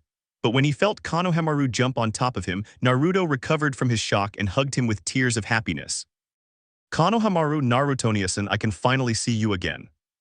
Naruto, Konohamaru, how have you been all these days that I haven't seen you? Konohamaru, very sad because I couldn't see you. Naruto, but you're watching now, right? Konohamaru, yes, but it's not the same because I'll only be able to see you until the Chunin exams are over. Naruto, that's true, but remember that I'll always be with you to protect you even if you can't see me. Konohamaru, no, I'm going with you, Naruto-san. Naruto, okay, you can come to my village. Konohamaru, and I don't care what, wait, what? Naruto, you can come with me and my ninjas. Nura, Naruto-sama, is it okay to take ninjas out of Konoha? Naruto, yeah, well, if they want to. Konohamaru, and I want to go with Naruto-san. Tache, well, that settles it, K9 no Hamaru, you will be part of our village from now on. Naruto, yes, but you'll have to finish the Chunin exams first. Konohamaru, okay, I'll do it. Naruto, well, I think it's time for everyone to go to sleep, they have their fights tomorrow and very early, by the way. Tache, about what time Naruto-sama? Naruto, they'll have to get up at 9:00. Everyone except Naruto and Konohamaru, there is. Konohamaru, well, I also have to go home and rest. Naruto, yes, Konohamaru, you should rest here too, you sleep very well. Konohamaru, yes, goodbye Naruto-san. Naruto, goodbye. After Konohamaru left, Naruto stayed there for a while until it got a little cold, so he got up and went to his house in Konoha to rest. When he arrived, he ate a little and went to sleep. Chapter 13. The Preliminaries, Part 1. The narrator narrates. We are now in the fighting arena. Everyone was in a line listening to the Hokage speech. After that, Shikamaru stood in the middle of the fighting arena. Shikamaru, these are the rules. Those whose names are called must fight here while the others go to the stands to wait their turn. Also, those in the arena must fight until the other can no longer fight or surrenders. Does everyone understand? All HAI. Shikamaru. Well, the fighters are Himichi from Iwa village and Mogi from Konoha. The others can go to the stands. After Shikamaru said that, the two of them stayed in the fighting arena and the others went to the stands as Shikamaru had instructed. Meanwhile, where the cages were, they were watching very closely what was going to happen in that fight, even though Naruto was talking to Gaara. Gaara, so Naruto, you were busy with your students. Naruto, the truth is a little bit, yes, since I wanted to make them strong. Gaara, I think that's great. Naruto, but you were a little busy too. Gaara, the truth is, if the paperwork never ends. May, well, what did you expect, Keisuke, that you wouldn't have to deal with the paperwork? Naruto, well, if you hate paperwork so much, why don't you use your clones? I'll do it. Upon hearing that from Naruto, the cages mentally facepalmed, as they hadn't thought of that idea from the start. May, you're very clever, Naruto, that's my name. May, well, Naruto, I hope we can be very good friends. Naruto, same here. While they finished talking on the battlefield, there was a slightly tired Mogi and a Himichi who was also tired like Mogi. Why, well, it's very simple. Flashback. Mogi watched Himichi's every move, unsure of what the girl was capable of. Then Himichi made her first move, charging forward with a kunai. Mogi grabbed a kunai and ran as well. When they were almost at close range, they threw their weapons. Mogi's kunai struck Himichi in the cheek, but then they engaged in taijutsu, which Himichi won. They separated and Himichi threw two shurikens before charging forward to strike Himichi in the face. However, she was surprised when Mogi dodged and struck her in the back of the neck, knocking her unconscious. Mogi then stood there, observing the aftermath of the fight. End of flashback. Shikamaru, Himichi from Iwa village, cannot continue winning Mogi from Konoha village. After that, Mogi went to the stands where all the participants were. Shikamaru, now Itona from Uzumaki village and Konohamaru from Konoha village. The two named descended into the fighting arena and stood in front of Shikamaru. Shikamaru, are you ready? Itona/Konohamaru, yes. Shikamaru then begins. Konohamaru started with Taijutsu, but Itona was winning, so Konohamaru made 2 shadow clones, a technique Naruto had taught him. Seeing this, he smiled as Konohamaru was doing exactly what he had taught him. Now with 10 clones, Konohamaru had 5 attack while 4 protected him, and the last one was helping him perform the Rasengan, which Naruto had also taught him. Minato was surprised to see this, as he had only taught that technique to Kakashi and Jiraiya, but he would ask them about it later. Meanwhile, during the fight, Itona made some hand seals and said, Itona Katen Ryuka no Jutsu Fire Dragon Fire Style. After saying that, a fire dragon appeared and attacked Konohamaru. Everyone was very impressed since that jutsu was crank and a genin couldn't do it, but the cages, seeing Naruto smile, realized that he had taught it to him. Konohamaru dodged it with difficulty, but the attack did reach him, leaving him slightly injured. Itona, give up, I don't want to hurt you. Konohamaru, I won't give up, not when Naruto is watching me fight, and even though I didn't have as good training as you guys because my sensei was teaching my friends, I won't give up. Upon hearing that, Naruto became annoyed because it reminded him of when Kakashi refused to train him because he had to train Sasuke, and Kakashi, upon hearing this, remembered what he had told Naruto. Flashback. Naruto was in the infirmary because he had been discharged and he happened to see Kakashi, so he approached him. Naruto, Kakashi-sensei, can you train me? Kakashi, I'm sorry Naruto, but I can't. Naruto, why can't he know I'm going to face Neji Hyuga? Kakashi, yes, but I can't train you. Naruto, understand. Naruto, yeah, I understand. Don't worry Kakashi, train alone. Besides, I don't know why I'm asking you. I've always been alone and always trained alone. I'd better go now. Goodbye, Kakashi. Naruto, wait, but Naruto had already left. Why do I feel like this? What? End of flashback. After that, Konohamaru stood up and ran towards him with a kunai in his hand. But Itona separated from him and began making more hand seals and said, Itona Katen Tenro Kaiken Fire Style Fire Sword Jutsu. After saying that, a sword of fire appeared in Itona's hand, heading towards Konohamaru, who didn't have time to react. Just as Itona was about to stab him with the sword, he heard Naruto say something. Naruto, Itona, stop. Itona, upon hearing it, remained still exactly 5 cm from Konohamaru's heart. Naruto, stay away from him. We don't want you killing ninjas from the villages, okay? Itona, yes Naruto-sama, I'm sorry. Naruto, it doesn't matters. After that, Konohamaru spoke. Konohamaru, I give ups. Itona, what? Konohamaru, I give ups. Shikamaru, since Konohamaru surrendered Itona from the village of Uzumaki, wins this match. Then Konohamaru was taken away by medical ninjas to have his wounds treated, while Itona went with his friends to the stands. The fights here were boring. Shikamaru, okay, those who made it to the finals will have 10 days to train, alright. Everyone, yes. Then everyone went home, while Naruto and his ninjas went off to celebrate a little and then went to sleep. Chapter 14.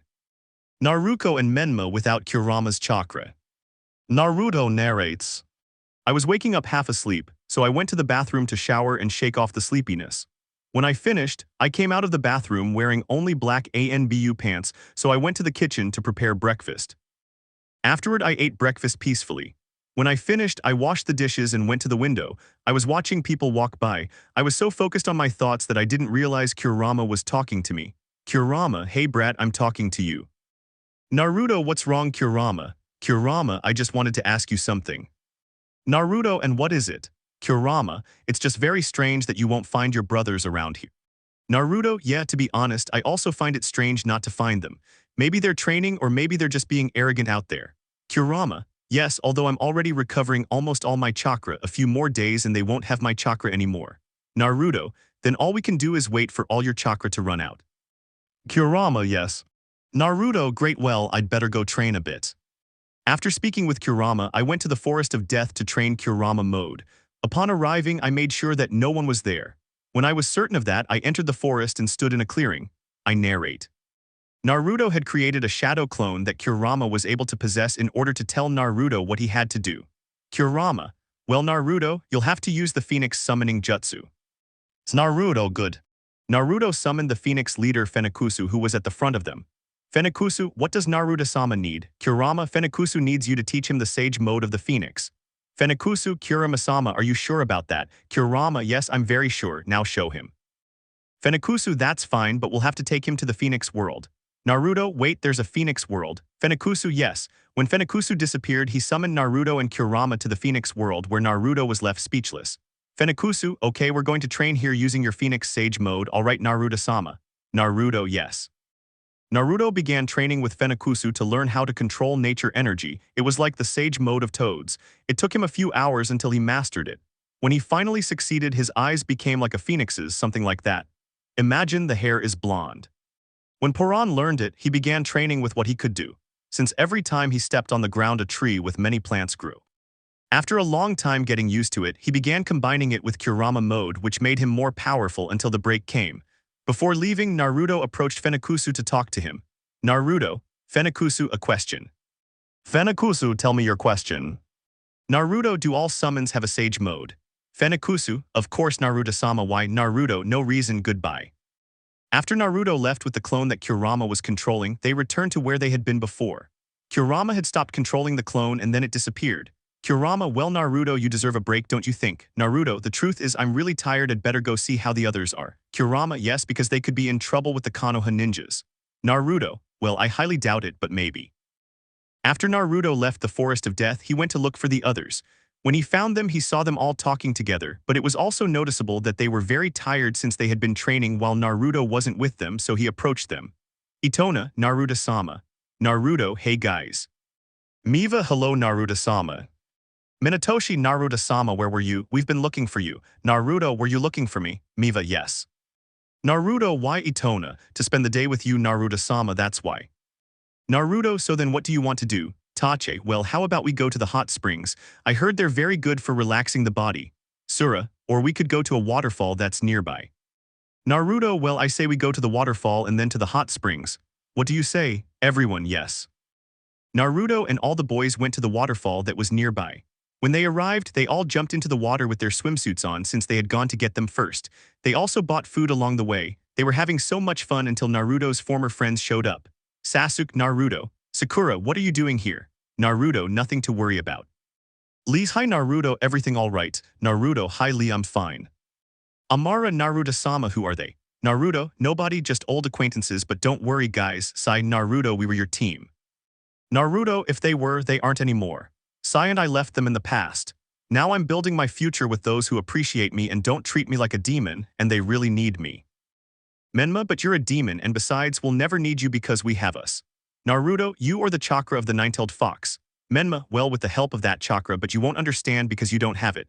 Naruto, you're wrong because you two are losing it more and more. Kurama, Naruto, angry enough to use it so that the little chakra they have left will be depleted. Naruto, okay Naruto whispered so they wouldn't hear him. Besides, they're just fools who wouldn't be so strong if it weren't for that chakra. In fact, they'd be weak. Menma / Naruto, you'll see. After saying that, Naruto and Menma unleashed Kurama's red chakra to strike Naruto, but he dodged every blow they landed until the chakra disappeared. Naruto and Menma didn't know what was happening because they no longer sensed Kurama's chakra until they heard Naruto laugh. Naruto, what are you laughing at? Naruto, don't they realize? Menma, realize what? Naruto, the nine-tailed fox's chakra disappeared and returned to me since I possess its soul. Since you used it so much it ran out, so you no longer have it. Well, I'm leaving. Goodbye, everyone. After that, Naruto disappeared with his entire team in a single bound, leaving the Konoha ninjas, including Naruto and Menma, in shock. After that, Naruto went to the hot springs with the others until he got tired of being there and went back to his apartment to fall asleep. Chapter 15. Meeting with the Hokage. I narrate. Naruto had woken up because someone was knocking on his door, so he got up, but first he put on a shirt since he had slept without one. When he opened the door, he found an Anbu. Anbu, Naruto, the Hokage wants to see you at the tower. Naruto, okay, tell him I'm coming. After the Anbu left, Naruto went back inside to eat something. After finishing breakfast, he went to the Hokage tower. When he arrived, he knocked on the door until he heard a come in. Upon entering, he saw Menma, Naruto, Kushina, and Minato. Naruto, did he call me Hokage? Minato, yes Naruto, Menma and Naruto told me that you took the Nine Tails chakra from them. Naruto and Menma, you owe it back to us. Minato, you must return it to both of them. Menma, as you heard, give us back that chakra. Naruto, I'm sorry, but I won't give it to you. I'm the Jinchuriki of that chakra, so it belongs to me and you can't give me orders, Hokage. Besides, if I want, I can tell the feudal lord to make them understand that the chakra and the Jinchuriki are now Uzushigakure's problem. Tell me, Minato, do you really want us to go to war over the Jinchuriki of Uzushigaku and expect all the villages and the feudal lord to be on my side? Minato, no, he doesn't want to go that far with a war, so you can leave now. Naruto, very well, and don't waste my time with these tantrums from your spoiled children because I won't tolerate it. And the only reason I'm not ordering a war against this village is because it would be a waste of my time. Goodbye.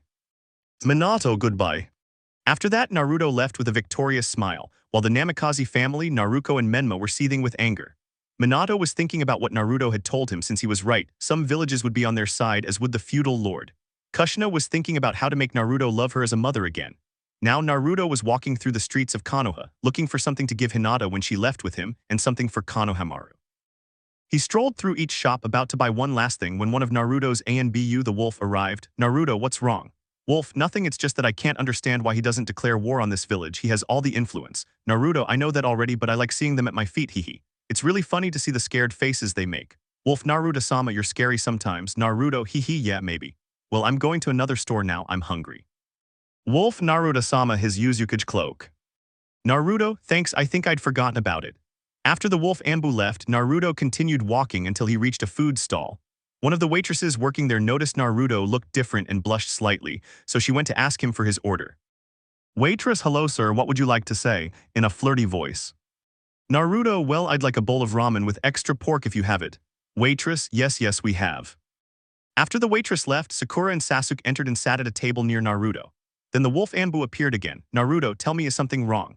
Wolf, Naruto-sama, a note arrived from your clone who is working in Uzumaki. Naruto, so tell me, what is it? Wolf, we already know the location of one of the many Uzumaki who are still alive. Naruto, tell my clone to send a group of elite ninjas to find him. Wolf, and that's not all, sir. Naruto, is there anything else? The wolf Anbu leaned close to Naruto's ear so that Sasuke and Sakura wouldn't hear him. But when Naruto heard him, his eyes widened in shock. Naruto, really, Wolf? Yes, sir. Naruto, tell them to get ready, I wasn't expecting this. Wolf, of course I'll tell Naruto-sama. When the wolf Anbu left, the waitress came with Naruto's order, while Sasuke and Sakura were very curious about what that Anbu had said to Naruto and why he had reacted that way.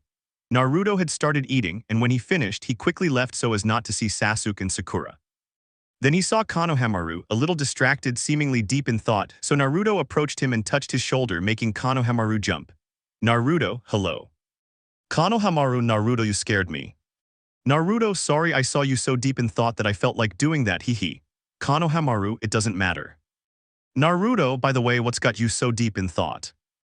Konohamaru, well, I saw Menma and he told me that you were going to leave me for power just like Sasuke did. Naruto, Konohamaru, do you really think that I would leave you?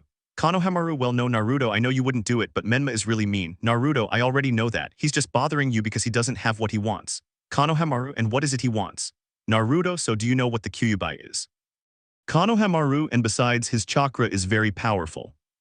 Naruto, well, Menma and Naruto had the Nine Tails chakra for themselves, but since they don't have it anymore. Konohamaru, and why don't they have it?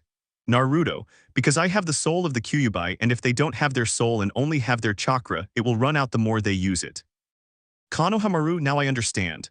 Well, I think I have to go now, it's getting very late. Naruto, you're right, goodbye. Konohamaru, goodbye.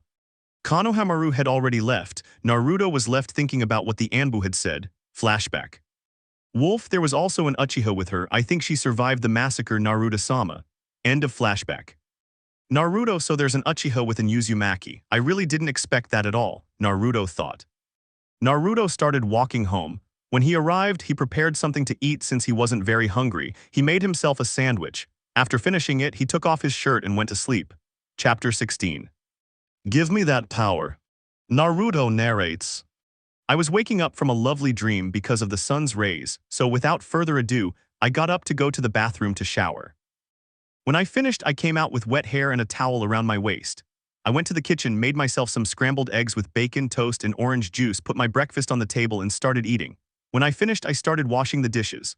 When I was done, I was about to get dressed when I heard the door, so I went to the door and opened it, finding Sakura with her eyes open and a little flushed. Naruto, what's wrong, Sakura? Sakura, well, the Hokage wants to talk to you. Naruto, okay, anything else? Sakura, and no, nothing else. Naruto, well, goodbye. I closed the door on Sakura and went to change. I put on black Anbu pants with a tight black shirt and the Uzumaki cloak. I went to the Hokage tower, but the Hokage wasn't there, so I went to the secretary. She told me the Hokage was waiting for me in the meeting room, so I headed there. When I got to the door, I went in without knocking. Everyone looked at me with a strange expression, but I didn't pay any attention to them. Naruto, Hokage, why did you call me? Danzo, brat, you'd better listen to us carefully, okay? Naruto, speak then. Danzo, we want you to teach Sasuke, Uchiha, Menma, and Naruto everything you know now. Naruto hahaha what a funny joke, so tell me what you want. Danzo, show some respect, brat, and that's what we want you to do, teach them to, but before he could speak I interrupted him. Naruto, wait, first of all, I won't respect you because respect is earned. And second, I don't have to teach my techniques to others, do you hear me? I'm not at your beck and call because I no longer belong to this village. Do I have to remind you that you exiled me when I brought back the Uchiha who left Konoha to gain more power, or that I defeated pain to save you? How many times have I saved you from something and you didn't thank me? So don't tell me what to do. If that's all, I'm leaving and don't waste my time again. I'm a very busy person in case you hadn't noticed. Goodbye. After saying that, I disappeared. I didn't want to hear from those people anymore. Once I was at the Hawkage headquarters, I jumped out into the streets and started walking. I went to the training grounds where Team 7 was formed. When I arrived, many memories flashed through my mind. I was so lost in my thoughts that I didn't notice Kurama talking to me, but I didn't pay attention and started warming up. But since I got a little hot, I took off my Uzumaki cloak and shirt, leaving me in just my pants, and started training harder until I heard Kurama's voice again. Naruto, what's wrong, Dad? Kurama, son, I was telling you that they're spying on you. Naruto, sorry, Dad, I was so lost in my thoughts I didn't hear you. Kurama, it's nothing, but I think Kakashi, Sasuke, and Sakura are curious about you. Naruto, wait, let me access my subconscious, Dad. The narrator narrates. Naruto had assumed the lotus position, then closed his eyes and concentrated. Naruto subconscious. Naruto was sitting on the grass while Kurama lay down and watched him. It was a very beautiful landscape with many plants and a surrounding forest. Kurama, well son, what are you going to do about that? Naruto, that's very simple, Kurama. I'm going to recruit the two girls, the Uzumaki and the Uchiha, to be in my ranks. Kurama, I see that would be best. Outside of the subconscious, Naruto. Team 7 had approached Naruto. Sakura passed her hand in front of Naruto's face and then clapped, but nothing happened. Naruto was doing nothing. Sakura, Kakashi-sensei, what's wrong? Kakashi, I honestly don't know. It's like he's meditating and he's so deep in his thoughts that he doesn't hear or feel anything we're doing in reality. Sasuke, wait, seriously, is it possible to be that focused? Kakashi, if you concentrate that much, it's as if you're training your mind, and your mind becomes so powerful from training that a genjutsu couldn't affect you, not even the eyes of an Uchiha using the Sharigan. Sakura, so Naruto is training his mind to avoid falling into a genjutsu or being affected by Sasuke's eyes. Kakashi, yes, but if he's training, that could cause us a lot of problems if he declares war on us. Sasuke, I don't think so. Naruto isn't that powerful. Kakashi, Sasuke, even while injured, defeated you. Besides, Naruto is no longer the Naruto we knew. He's changed too much. Sakura, yes, besides having a well-formed body, she said with a very noticeable blush. Kakashi, Sakura, don't tell me you laid him down. Sakura, of course I didn't go and tell Naruto that the Hawkage was calling him, and when he opened the door he was only wearing a towel around his waist. Kakashi, okay, although the way I'm seeing it, Sakura is right, she has a well-toned body. While they were talking about that, they didn't realize that Naruto had heard everything and was watching them, but since he was getting bored, he decided to tease Sakura a little. Naruto, so I have a well-built body, Sakura. The three of them stared at her until Sakura turned bright red, but then she reverted to the Sakura who was a Sasuke fangirl and spoke. Sakura, shut up, Naruto, you idiot. Nobody has a body as well-toned as my Sasuke-kun. Looking at Sasuke. Naruto, yeah, sure, I'd better go. Without another word, Naruto went to get his clothes and put them on along with the Uzumaki cloak. He then walked to the streets where the villagers were passing by peacefully. Naruto continued walking until he reached his apartment. Upon entering, he prepared some ramen. After finishing eating, he went to his room and went to sleep. Chapter 17. I narrate. The days had passed for the ninjas to train to become Chunins, so the day arrived when they had to go back to where they had held the fights on the first day.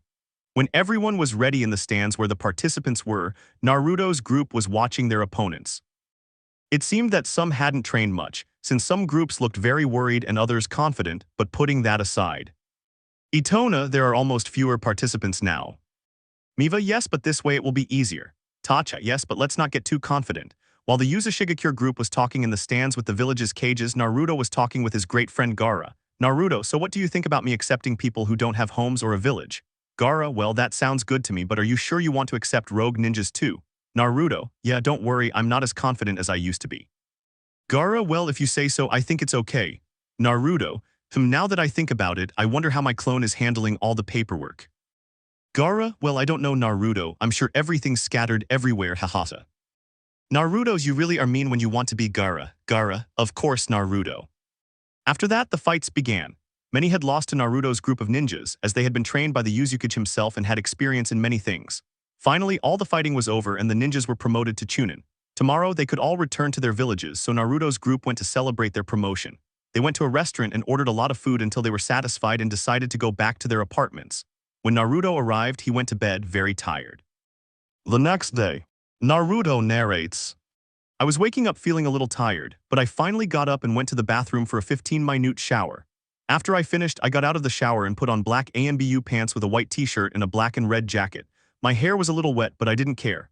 I went to the kitchen to make my breakfast, which was toast with jam, bacon, scrambled eggs, and orange juice. After I finished, I cleared the table and washed the dishes. Then I went to my room to put on my Uzumaki cloak and left the temporary apartment since the others, and I had agreed to meet at the gates of Konoha. I was walking calmly through the streets of Konoha when I saw Hinata and Konohamaru with their backpacks, ready to leave with me. But they were going a different way so no one would notice them leaving. When I was almost at the gates, I saw Kushina too, but I decided to ignore her and left with my ninja team. Naruto, okay, let's go. Kushina, Naruto waits. I had stopped because I heard Kushina, so I turned around to see her. Then my Anbu appeared, but I told him it was okay, so he went back to the others. I approached Kushina and stopped a little ways away from her. Naruto, what do you want? Kushina, I want you to come back. Naruto, I won't go back. Besides, I have my village that loves me, my friends, and people I love like family. Kushina, but before she could say anything else, I interrupted her. Naruto, but whatever, I don't care what you think or what you say, I'm leaving the village. Without another word, I left Kushina with her head down and told my team we should go. We started walking when we heard some bushes moving. I already knew who they were, so I approached them. Naruto, Hinata, Konohamaru, you can come out now, we're far from Konoha. Hinata, yes, I'm sorry. Konohamaru, how exciting. I'll be able to live with Naruto and be by his side like before. Naruto, yeah, well, let's go. We started walking a lot until we got tired. Well, not me, but the others were, so we decided to rest a bit before continuing our journey. After walking a little more, we finally arrived at Uzumaki where the guards were waiting for us. Hinata and Konohamaru were very surprised by what the village was like. When we arrived at the Uzumaki tower, we saw the secretary and went into my office where one of my clones was waiting. It saw me and disappeared. I sat down in the chair and then looked at the others. Naruto, well, Wolf, you can go and rest. Wolf, yes, Uzumaki-sama. Without further ado, the wolf Anbu left. To be honest, I'm not used to being called that, but oh well. Naruto, I want to tell you that we're very proud of you. You achieved this with a lot of effort, so you're now Chunin. You have a well-deserved rest, but many missions await you tomorrow, so you can go now. The others left one by one, leaving only Hinata and Konohamaru with me. Naruto, well, Hinata, Konohamaru, all you have to do is fill out these papers to officially become part of Uzumaki. Hinata, okay. After they filled out their papers, all I did was sign it and put it with the other papers before sitting down again. Naruto, well, what I want to ask you is if you want to live with me in my house or if you want to have your own house. Konohamaru/Hinata, living with you. Naruto, okay then Anbu. Suddenly an Anbu wearing an eagle mask was standing next to Konohamaru. Eagle, my name is Uzumaki-sama. Naruto, yes, I want you to take Hinata and Konohamaru to my house, please. Eagle, if Uzumaki-sama.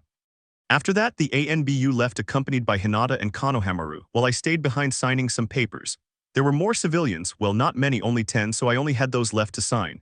After finishing them, I went home where Hinata and Konohamaru were waiting for me to eat.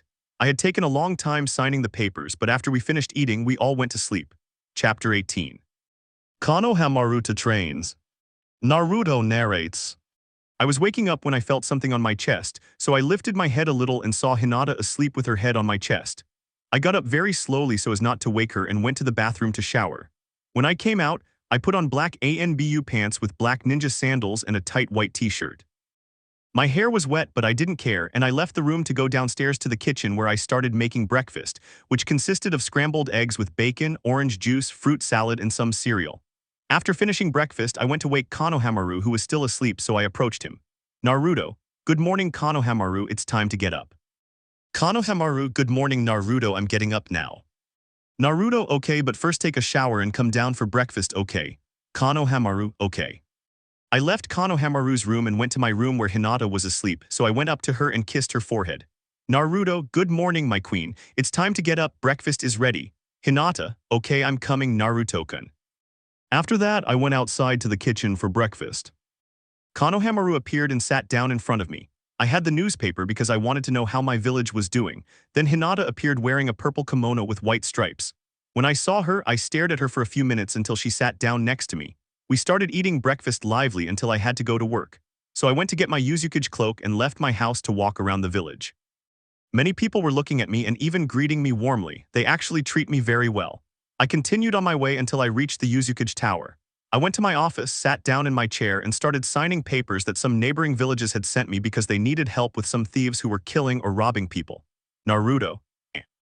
Wait a second until an Anbu appeared who was a wolf, and was already wearing his mask as usual. Wolf, my name is Uzumaki-sama. Naruto, yes, I want you to call Ashimaru now. Wolf, yes, Uzumaki-sama. Lobo had already left, so I started signing the paperwork again when Konohamaru came in, smiling broadly, but so did Ashimaru. Konohamaru, hello Naruto. Naruto, hello Konohamaru. Ashimaru, did Naruto-sama send for me? Naruto, if I want you to go to a village that needs our help, can you go? Ashimaru, of course. Naruto, well, here's the information. Ashimaru, when do I have to leave? Naruto, if possible to... Adhimaru, okay, goodbyes. Naruto and Konohamaru, what brings you here? Konohamaru, well, I want you to train me. Naruto, of course, I don't see why not. Konohamaru, but aren't you working? Naruto, yes, but I can let one of my clones do all my work, remember. Konohamaru, that's right, hee. Naruto, okay then, let's go to a training ground that's just for me. Konohamaru, okay. I started making a cross with my fingers and said the jutsu, and a shadow clone of me appeared. Then I went out the window with Konohamaru until we reached the training field, which was just for me, so we stood in the middle. Naruto, okay, the first thing we're going to do is find out what your nature is, so here. From my black Anbu pants, I took out a piece of paper which I then gave to Konohamaru, but he looked at me as if he didn't know what to do. Naruto, what you need to do is put some chakra on that paper so we know what chakra nature you are. Konohamaru, okay. Konohamaru put in a little chakra and the paper was cut in half and one of those halves got wet. Naruto, alright Konohamaru, you have two natures, one is wind and the other is water, so I'll have to teach you wind release and water release. Konohamaru, yes. And Naruto, but first you'll have to train your stamina and your taijutsu. Konohamaru didn't say anything, he just nodded at what I said, so I stood in front of him but a little further away. Naruto, Konohamaru, what you have to do is run 3 laps around the village with 5-ton weights for now. After 2 days you can increase the weights so you get used to it. Then you'll have to do 10 sit-ups, squats, and push-ups. After that you'll have to make 50 shadow clones so they can learn the jutsu I'm going to teach you, not from my clones, and 10 clones to come with me so I can teach you the history of this village, okay. Konohamaru, good. Konohamaru created 50 shadow clones plus the 10 clones. So after the 50 Konohamaru clones went with my clone to train in water and wind jutsus, while I taught the 10 clones about the history of Uzumaki. Then I saw the original Konohamaru start his first lap around the village. We continued like this until we finally finished, although with the jutsus he had learned some ranks of both natures. Then we went to my office to tell my clone that he could leave. Konohamaru and I walked homes. When we arrived, we started to smell a delicious aroma, so we went to the kitchen and saw Hinata making lunch. Hinata, hello. Naruto/Konohamaru, hello. We all sat down at the table to start eating. While I was eating, I was thinking about giving Konohamaru one of my summons so he could do one too, but I was going to give it to him when I saw he was ready. After we finished eating, Konohamaru had gone to sleep while Hinata and I washed the dishes. When we finished, we went to the room and lay down to sleep. Chapter 19. Minato and Kushina come to Uzumaki. Naruto narrates. I woke up feeling a bit tired since I didn't feel like getting up, but in the end I had to. I went into the bathroom for a 30-minute shower. After getting out, I put on black Anbu pants with a white t-shirt and an open black jacket with red stripes and the Uzumaki symbol on the back. Then I left the bathroom to make breakfast, which was pancakes with toast and jam. I made 2 coffees for Hinata and me and orange juice for Konohamaru. When breakfast was ready, I was about to call Hinata and Konohamaru, but they were already coming down the stairs, so I sat down at the table to eat with them while I drank my coffee. I also looked at the newspaper until it was time to go to work, so I went to get my Uzumaki cloak and left the house. I walked through the streets of Uzumaki until I reached the Uzumaki tower. I went to greet my secretary and then went into my office to start signing the paperwork, but of course I was really looking forward to it, so I just had one of my clones sign while I read one of the few Injutsu scrolls, but my reading was interrupted by a knock at my door. I just told her to come in and it was my secretary. Naruto, what's wrong, Kuru? Kuru, Naruto-sama, the Hokage of Konoha village wants to speak with you. What should I say? Naruto, tell him to come in since he's here. Kuru, okay. After Kuru left, I continued reading the scroll until Kurama appeared, but in his chibi form. Naruto, what's wrong, Dad? Kurama, son, why do you want to talk to them? Naruto, I just want to know what they want, although I'm already getting an idea. Kurama, okay. Then I heard a knock at the door, so I just sighed and told them to come in. Minato and Kushina entered. Naruto, good morning Minato and Kushina, what can I do for you? Minato, well, we want to ask if you know where one of our ninjas is. Naruto, ninjas. Kurama, which ninjas? Minato, Konohamaru, and Hinata. Naruto, well, yes, of course I know where they are. Kushina, what a relief, and where are they? Naruto, well, they came here with me, so let me call an ANBU to bring them here. Minato, thank you. Naruto, Anbu, wait a minute, and an ANBU wearing a snake mask appeared. Snake, yes, Yuzukage-sama. Naruto, I want you to bring Konohamaru and Hinata here now. Snake, right away, Yuzukage-sama. After that, he disappeared, so I started reading the scroll again, but I felt like Minato and Kushina were watching me, and well, that made me uncomfortable. I was about to say something, but the door opening stopped me. I looked through the door and there appeared Hinata accompanied by Konohamaru. When they saw Minato and Kushina, they were a little surprised, but then they looked at me. Hinata, Naruto-kun, did you call us? Naruto, yes, I called them because Kushina and Minato were looking for them. Minato, yes, since they left Konoha, we came to find them and take them back. Konohamaru, no, I don't want to be separated from Naruto-niasan. Hinata, and I don't want to be separated from Naruto-kun either. Kushina, what? Kurama, hihi, I think they love you very much, son. Naruto, yes. Konohamaru, Naruto, will you let them take us? Naruto, of course not, besides, you're already part of this village since you filled out your registration papers. Minato, what did they do? Hinata, we signed some papers to enter this village to be with Naruto-kun, that's it. Kushina, but you are already ninjas of Konoha. Konohamaru, we are no longer ninjas of Uzumaki now. Hinata, yes. Naruto, I'm sorry, but they decide where they want to be. Minato, no, because they are Konoha ninjas, and if they leave, they will be considered rogue ninjas. Hinata, well, I'll be a denier who will be in Uzumaki. Konohamaru, me too. Naruto, well, they've already spoken, and if they send Konoha ninjas to my village to kill Hinata or Konohamaru, I declare war on Konoha, understood. Minato, understood. Kushina, are you so sure of your decision? Hinata/Konohamaru, yes. Kushina, okay, then let's go Minato-kun. Minato, if we go. Naruto, I'll send an ANBU to escort you to the village gates. Wolf. After a few minutes, an Anbu wearing a wolf mask appeared. Wolf, my name is Yuzukage-sama. Naruto, yes, I want you to take them to the village gates and make sure they've left. Wolf, yes. Come with me. After that they left, and I was left alone with Hinata and Konohamaru who were looking at me. Naruto, those two are so annoying. Hinata, well, that's because we never told them we were leaving the village. Naruto, well, you're right about that. Konohamaru, and that's your pet Naruto-niasan. Kurama, who are you calling a pet, brat? Naruto, hihi. Konohamaru, the one you called a pet is my father Kurama, also known as the nine-tailed fox or the Kyuubi. Konohamaru, I thought it was bigger and scarier. Kurama, that's because this isn't my true form. Konohamaru, okay, but don't get angry. Naruto, well, this was a very strange day indeed.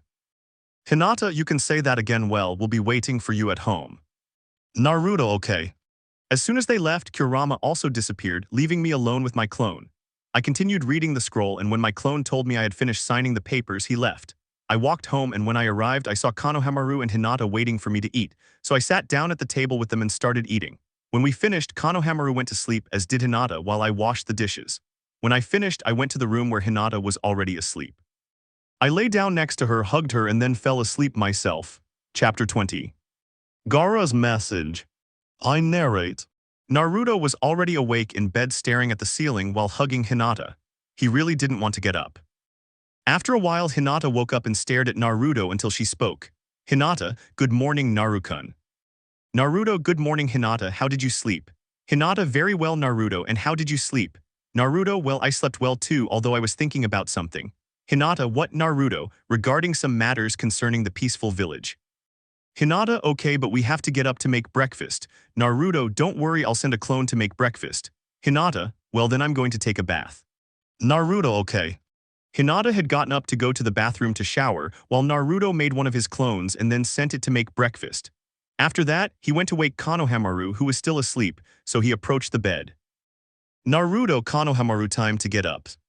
Konohamaru, I'm goings. Naruto, okay. Naruto left Konohamaru's room to go to his own. When he entered, he saw Hinata brushing her hair. Naruto then went into the bathroom to take a 20-minute shower. When he got out, he put on black ANBU pants and a short-sleeved gray shirt. He then left the bathroom and went to the kitchen where Hinata and Konohamaru were waiting for him. When Naruto sat down, they started eating breakfast and talked while they ate. Hinata, will you have a lot of work today? Naruto, I don't think so. Konohamaru Naruto, are you going to train me a little more? Naruto, okay. Hinata, Naruto, do you know where there's a clothing store? Naruto, if there's one a few blocks from here, it's very easy to find since there's some clothing outside the shop. Hinata, okay, thank you. Naruto, you're welcome. Well, I have to go to work now, so I'll see you later. Konohamaru/Hinata, goodbye. Before leaving, Naruto kissed Hinata on the lips, while Konohamaru made a face of disgust. Then Naruto kissed Konohamaru on the forehead before going to get his Uzumaki cloak and heading out into the streets of Uzumaki. He walked until he reached the Uzumaki tower. Upon entering, he greeted the secretary and then went into his office. He sat down and looked out the large window at his village until he saw one of the Suna birds from the village of his best friend Gaara. He went back to his seat, waiting for a message from Gaara, but then his secretary entered.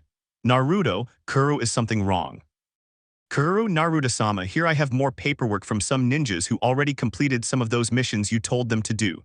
Naruto, okay then, leave them here on my desk, I've already signed them. Kuro, yes Naruto-sama. After Kuro placed the papers on Naruto's desk, he left until an Anbu wearing a bear mask entered. Naruto, Bear, is there a message? Bear, if Naruto-sama is from your friend Gaara-sama, he wants me to go to Suna tomorrow. Naruto, okay, tell him I'll go first thing tomorrow. Bear, yes Naruto-sama. When the Anbu left, Naruto started signing the paperwork and created 2 shadow clones. One went to train Konohamaru, while the second continued signing the papers. The original Naruto was reading about Fuinjutsu because he wanted to create a seal that would be almost like Minato's Flying Thunder God technique, but better. After doing all that for a while, it got dark, so he walked home. When he arrived, they were waiting for him with dinner already prepared. Hinata, hi Naruto, how did it go? Naruto, well fine, but I want you to come with me tomorrow. Konohamaru, where? Naruto, is it because Gaara wants me there in Suna? I don't know why. Hinata, okay, what time is it? Naruto, first thing in the morning, but before we leave we have to go to my office so I can give you the mission. You have to come with me, okay? Konohamaru, okay. Afterwards, the 3 of them sat down to eat peacefully. When they finished, they went to sleep. 1. The next day it was very early, the sun hadn't risen yet, but Naruto was already awake, having taken a 10-minute shower. When he got out, he put on black Anbu pants with a white shirt and a military green jounin vest that had the Uzumaki clan logo on the back. Then he made a clone to help him make breakfast while he put on his Uzumaki cloak. He then went to the kitchen where breakfast was already prepared. Naruto sat down to wait for Hinata and Konohamaru until they arrived. The 2 of them sat down, and then everyone started eating breakfast. When they finished, they went to the Uzumaki tower so that Naruto could assign him the mission of escorting him with a wolf-like Anbu since he was trustworthy. Then they began their journey, but not before Naruto left 2 clones, one to clean the house and the other to do his job. They started walking, very entertained. They were a little closer to reaching the village of Suna, but as it got a little at night, they set up camp and built a campfire. They also searched for food. When they had finished, they began to eat together with the Anbu. After they had finished eating, everyone went to sleep since they had to leave for Suna the next day. Chapter 21. We arrived in Suna. The narrator narrates. Naruto was already awake, having breakfast with Hinata and Konohamaru. An Anbu was watching them from a tree, but Hinata told him to join them for lunch. The Anbu went with them, and then they resumed their journey to Suna. After walking for about 2 hours, they finally arrived. The first thing they did was go to the Highschool tower where Gaara was waiting for them. Naruto, hello Gaara. Gaara, hello Naruto. Hinata, Konohamaru and wolves. Hinata/Konohamaru, hello Gaara. Anbu, hello Gaara-sama. Naruto, and why did you send me that message saying you wanted to see me? Gaara, that's very easy Naruto, but I'll tell you tomorrow. For now, I want you to go and rest after that long journey. Naruto, okay, but now I'm more interested in this matter. Oh well, if you're going to tell me tomorrow, then I'll have to wait. Gaara, yes dog. In an instant, a ninja wearing a dog mask appeared. Dog, yes Gaara-sama. Gaara, please take the Uzumaki and his family to their apartment. Dog, yes Gaara-sama, come with me. Naruto and the others simply followed the Anbu with the dog mask. They walked a short distance until they reached one of the hotels where they would be staying. When they entered, the Anbu with the dog mask left, while the other Anbu who had been with Naruto went to another location. Konohamaru, and where did the wolf go? Naruto, he probably wanted to give us some privacy and went to find another hotel to sleep in. Hinata, that's kind of you, although your presence didn't bother us. Naruto, yeah, but come on, tomorrow's a new day. Konohamaru, yes, but what are we going to eat? Naruto, well, now that I think about it, I don't know. Hinata, I know you guys, just wait while I go buy something and then I'll come back. Naruto, sure, we'll wait. Konohamaru, yes. Hinata had left, leaving Naruto and Konohamaru sitting on a sofa. They started playing a board game on the small table until they got bored. After waiting half an hour, Hinata returned and went into the kitchen to start making food while Naruto and Konohamaru waited. Hinata, guys, can you help me set the table? Konohamaru/Naruto, yes. Naruto set the plates while Konohamaru set the cutlery and glasses. Then Naruto helped Hinata put the food on the table, and afterward they sat down and began to eat. When they finished, they cleared the plates and went to sleep. 1. The next day. Naruto had woken up a little early to make breakfast while Hinata and Konohamaru were still asleep. After finishing, Naruto started eating and left, but not before leaving a note indicating where he was going. Naruto began walking through the streets of Suna until he reached the Kaisukage Tower and entered the office where Gaara was already waiting for him. Naruto, so what did you have to tell me? Gaara, it's about Akatsuki. At that moment, Naruto put on a serious face just like Gaara since Akatsuki was an organization that captured Jinchuriki, so Naruto had to be careful. Naruto, and what about them? Gaara, you need to be careful, Naruto. What if they find you? Naruto, don't worry, they wouldn't be able to enter Uzu since to do that they'd have to be Uzumakis or have me or my ninjas let them in. But if not, they won't be able to pass because the village is covered by a force field and there are also whirlpools, so it would be impossible to get through. But you're right to be careful, and do you know if there's another Jinchuriki alive who hasn't been captured? Gaara, B from the Cloud Village is the one they haven't captured yet. Naruto, then we should talk to them, don't you think? Gaara, although I don't know how they'll take it. Naruto, also if B is a Jinchuriki then he's also in danger so they could hear us. Gaara, well I hope so because otherwise Akatsuki will have another Jinchuriki on their hands. Naruto, yes, and we can't afford for that to happen, otherwise who knows what their plans are when they gather all the Jinchuriki. Gaara, well in my opinion nothing good. Naruto, is there anything else you want to tell me? Gaara, yes, it's about Minato and Kushina. Naruto, what do they have? Gaara, 2 days ago they came here to form an alliance and also to have your alliance as a village. Naruto, and what did you tell them? Gaara, that their proposal didn't interest me and I didn't want to form an alliance with them. Naruto, seriously, those two never give up. Gaara, you said it, I can imagine how they must be feeling with you. Naruto, they're a pain in the ass, but oh well, I'm off. Gaara, goodbye Naruto, have a nice day. Naruto, same here Gaara, goodbye. After that, Naruto went to the hotel where they were waiting for him. They spent some time there until nightfall, then they ate. When they finished, they took out their plates and went to sleep. Chapter 22. The Secret. The narrator narrates. Naruto had already woken up, bathed, changed, and had breakfast, but he was very serious as he was talking to Lobo about a very serious matter for the village. Naruto, are you sure about that? Wolf, yes Naruto-sama, I saw Hinata Hyuga looking at the ninja files, but what she doesn't know is that those files are fake and the real ones are somewhere else.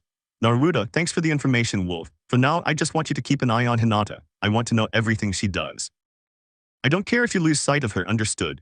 Wolf, yes Naruto-sama, I promise that we will keep you under surveillance 24 hours a day and night. You will not be left unguarded for a single day. Naruto, okay, now I feel much better. And about Konohamaru, do you know if he's involved in this too? Wolf, no Naruto-sama, the boy isn't actually involved. He told me about Hinata and I saw her later. Naruto, okay, so that's all. Wolf, if that's all. Naruto, well you can leave now, but I want to be informed of everything. Wolf, don't worry, sir. After that, the wolf left, leaving Naruto alone, lost in thought, until he sensed Konohamaru behind a building. Naruto, come out of there, Konohamaru, I know you're hiding. Konohamaru emerged from the buildings with his head bowed, ashamed that he had been discovered. Konohamaru, sorry Naruto, I didn't mean to overhear your conversation. Naruto, don't worry Konohamaru, but can you come here for a bit? Konohamaru, what's wrong? Konohamaru approached where Naruto was and then sat down in front of him. Naruto, I want you to be honest with me, okay? Konohamaru, yes. Naruto, Konohamaru, which side are you on? Konohamaru, what do you mean? Naruto, I'm talking about whether you're on my side or on Konoha's side like Hinata. Konohamaru, Naruto, I'm on your side no matter what, I'll always be with you. You're like my brother, not like my father. Naruto, that makes me happy, Konohamaru. Since I didn't see you lying to me, I'll believe you. Konohamaru, thanks Naruto, but what will happen to Hinata? Naruto, well as you heard, we'll be keeping an eye on her, but the ANBU will be handling that since Hinata can't sense the presence of an ANBU. Konohamaru, I understand, but when you find out what Hinata wants, what are you going to do about it? Naruto, well I'll lock her up in jail for a few weeks and then they'll take her to Konoha with 2 ANBU. Konohamaru, well then Hinata will have to suffer the consequences of what she's doing, right? Naruto, yes. Konohamaru, but the files she saw, I don't think taking her to Konoha is a good idea, since she might tell them what she saw about the village. I think it would be better to keep her locked up forever. Naruto, don't worry, what Hinata saw were just fake files of our ninjas. The real ones are hidden somewhere else that only I can access. Konohamaru, I understand, so you'll send Hinata with false information. Naruto, well yes, but for now we'll keep an eye on her. Konoha Naru, yes, very good idea, Naruto. Naruto, thanks, well, we'd better go to the hotel because otherwise Hinata will get suspicious and my plan won't work. Konoha Naru, I understand. Naruto, but first we have to get a little dirty and tear our clothes a little so it looks like we've been training. Konoha Naru, yes. Naruto and Konoha Naru started getting their clothes dirty and tearing them, and they ran around a lot to make it look like they were training. Then they went to the hotel where they were staying. When they arrived, they went to see Hinata making breakfast, but she seemed a little worried. Naruto, we're here. Hinata, Naruto, Konoha Naru, where were you? You had me worried. Konoha Naru, we're very sorry, it's just that Naruto was training me. Naruto, yeah, well, although I think I overdid it with the training. Hinata, of course you went too far, Naruto-kun. Look at what you did to Konoha Naru and look at his clothes. Konoha Naru/Naruto, we're sorry. After that, Konoha Naru and Naruto went to take a bath and change into different clothes since their old ones were dirty and torn before going to see Hinata. Naruto, okay, we're clean now. Hinata, that's what I like to see. Naruto, well, I have to go talk to Gaara about some things, so I'll come back later. Hinata, okay, Naruto-kun, take care. Naruto, I'll do it, well, I'm leaving now, bye. After that, Naruto went to the Kaisukage Tower to talk to Gaara about some matters concerning Hinata. When he arrived, he entered the office where Gaara was sitting looking out the window. Gaara, Naruto, what's wrong? Naruto, I want to talk to you about something very important. Gaara, and what is this important matter that you need to tell me? Naruto, it's about Hinata. Gaara, what's wrong with her? Naruto, well, I found out from my Anbu that Hinata was looking at forbidden information about the Uzumaki ninjas. Gaara, so she might still be allied with Konoha. Naruto, yes. Gaara, and what's your plans? Naruto, well, I've already ordered them to keep an eye on her for a while until she makes a mistake, so I can lock her up for a week and then take her to Konoha. Gaara, Naruto, are you crazy? Hinata saw very important information about your ninjas. Can she tell Konoha? Naruto, don't worry, that's the good thing. Hinata doesn't know the information she saw was fake. My ninjas' files are somewhere else safe since only I have access to them. Gaara, well then that's better. Naruto, yes. Gaara, and which side is Konoha Naru on?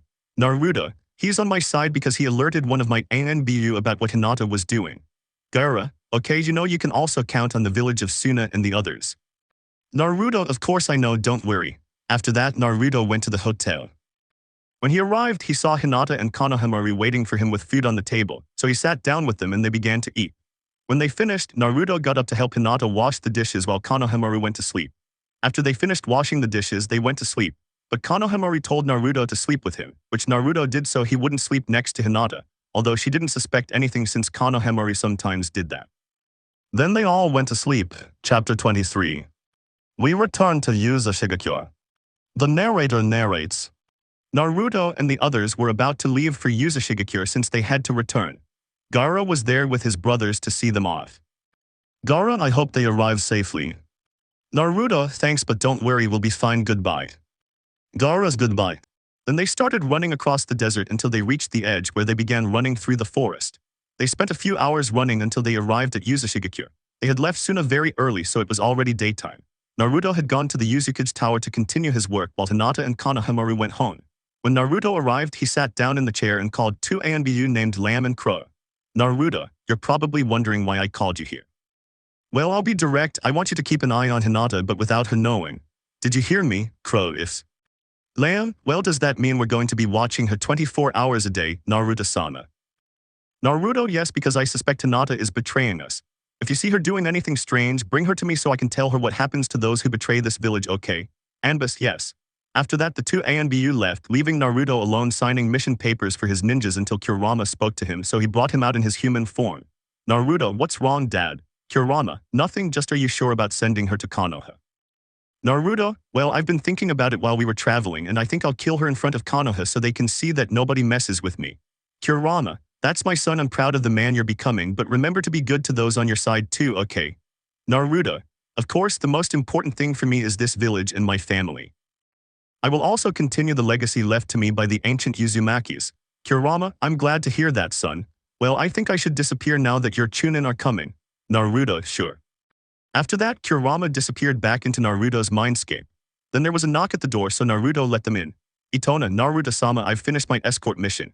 Naruto, very well, Itona, then you have the day off today. You can leave now. Itona, yes, thank you, Naruto-sama, with your permission. Itona left the office and Naruto continued signing the paperwork, but then the Anbu appeared with an unconscious Hinata. Land Naruto-sama, we found Hinata in the village's confidential information room. Naruto, okay, I thought it would take a while to catch her gathering information about our village, but I guess I was wrong. Honestly, Hinata disappointed me. Take her to the maximum security section. Crow, yes, Naruto-sama. Crow and Lamb disappeared with Hinata, and Naruto watched the village from the window until he decided to finish the paperwork so he could talk to Hinata alone and get information about Konoha from her. When he finished, he headed to the prison where they led him to Hinata's cell. She was already awake, though very confused since she thought they hadn't noticed what she was doing. Naruto, Hinata, how you disappoint me. Hinata's Naruto-kun, what happened? Why am I here? Naruto entered to approach Hinata, who wanted to hug him, but he pushed her away, causing her to crash hard against the wall. Naruto, I'm not easily fooled, Hinata, so I'm only going to ask you once and I want you to answer truthfully, you hear me? Hinata, Naruto-kun, I love you, I would never cheat on you and you know that. Naruto, Hinata, don't lie. You know what I dislike most is being lied to, so tell me the truth. Why did Konoha send you here to gather information about my village? Hinata, Naruto, I wasn't sent to do such a thing. I came here because I wanted to be by your side. Why do you say that? Naruto was getting tired of having to talk to Hinata and it wasn't getting him anywhere, so he slapped her really hard. Naruto, Anbus. Two Anbu emerged from the shadows and were sent to keep an eye on Hinata. Crow, yes, Naruto-sama. Naruto, take Hinata to the torture chamber so she can tell us everything she knows. I want you to extract information from her about Konoha and tell me what you find.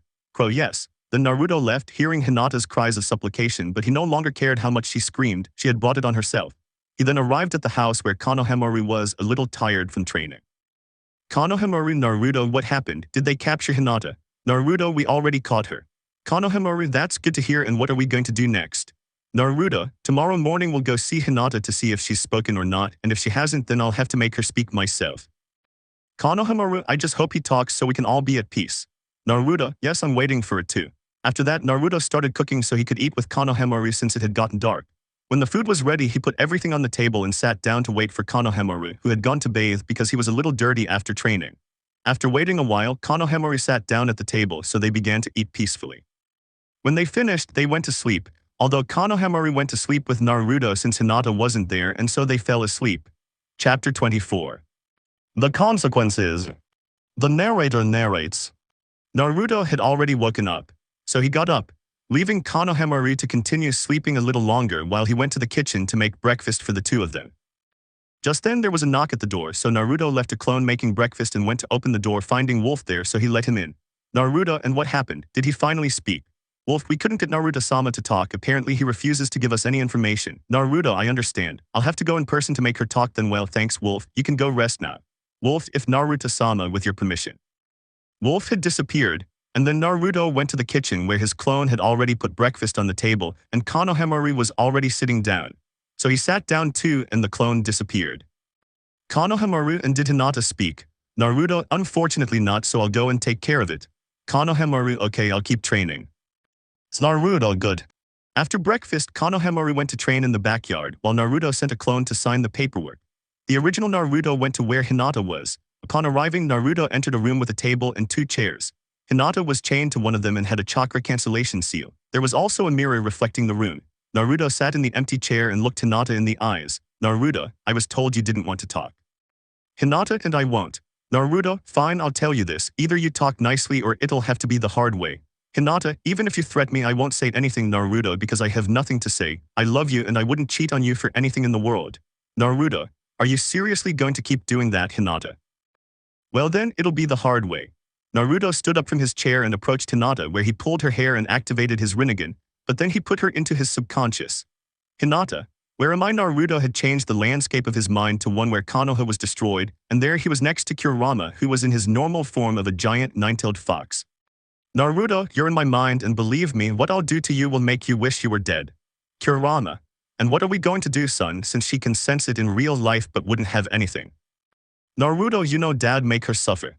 At that moment, Naruto disappears and reappears behind Hinata, kicking her in the back. Kurama then crushes her with one of his paws and lifts her up with his tail, catching her where Naruto awaits with a giant fireball that strikes her directly. Meanwhile, in real life, Hinata is screaming in pain, thrashing wildly. People on the other side of the room are terrified by what is happening and what Naruto is doing to her. Inside Naruto's mind, he sees a badly injured Hinata, missing her right eye and half of her left arm. Hinata, tis enough. I'll tell you everything I know, but enough. Naruto, I'm all ears, but I'm warning you, Hinata, I can tell when you're lying to me. And believe me, when you lie to me, we're going to continue with your punishment.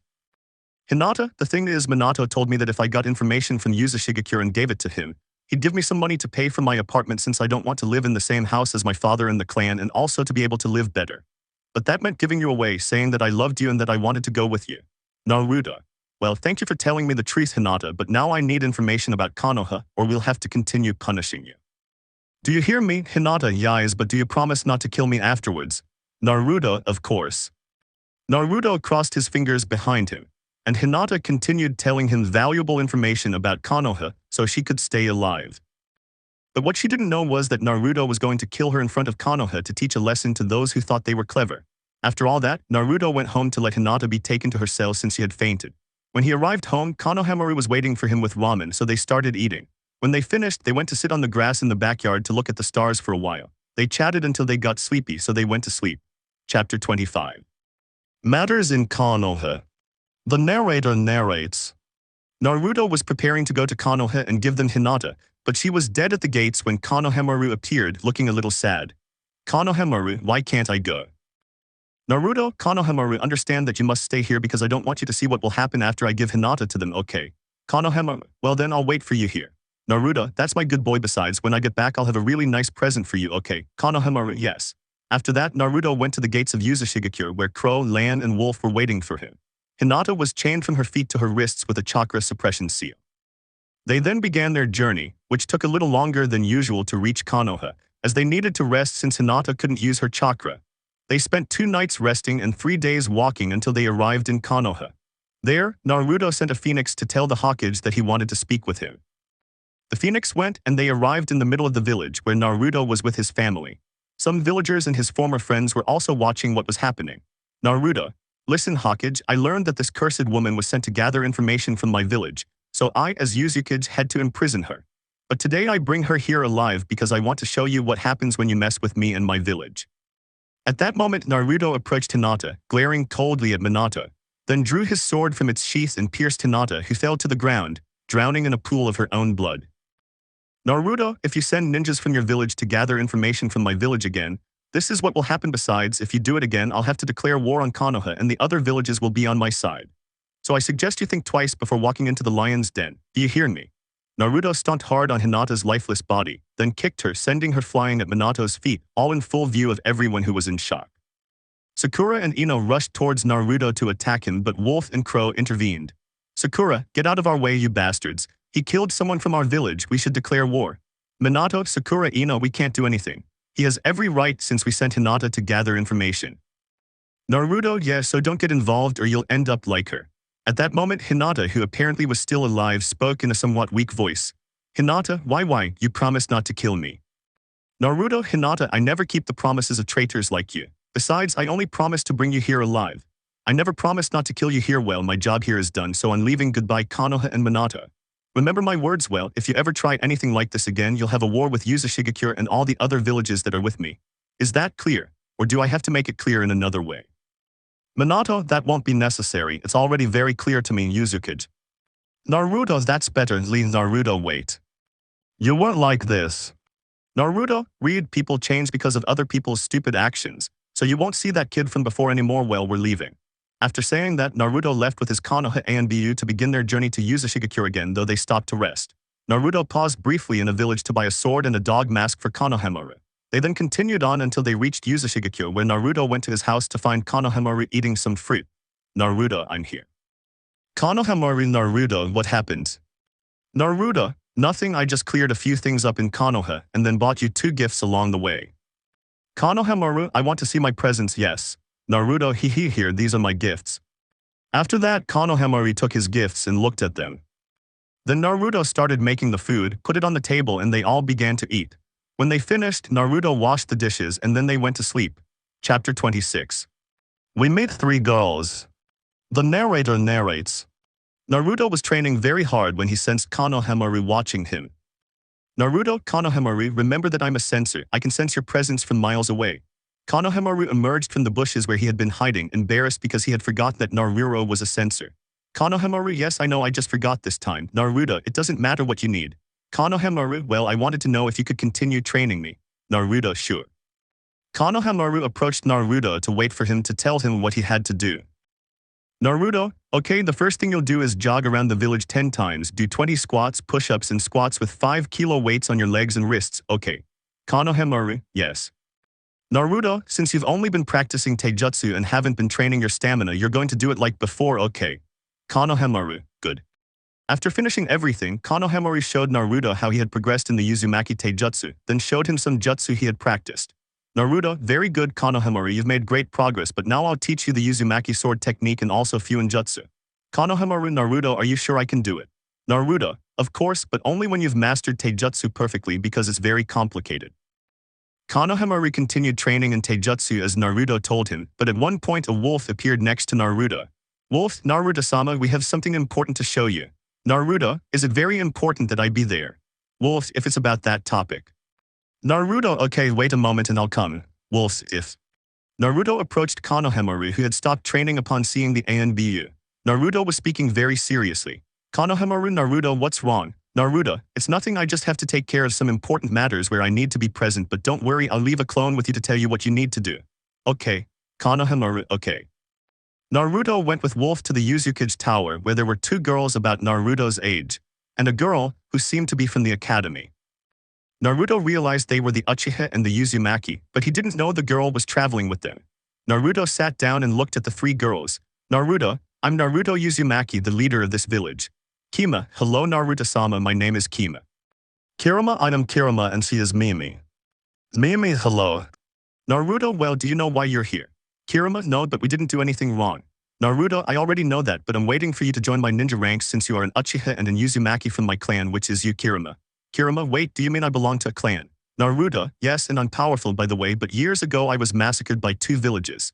Kurama, so that means I'm related to a powerful clan. Naruto, if you were really like my distant cousin. Kurama, and you must be my cousin now.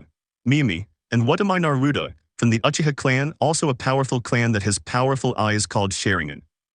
Mimi, and here's my clan. Naruto, unfortunately your clan was also massacred, leaving only 3 survivors, but one is in Konoha, another is in Akatsuki, and you are in Uzumaki. Kima, then I'll stay here with my 2 best friends, Mimi and me.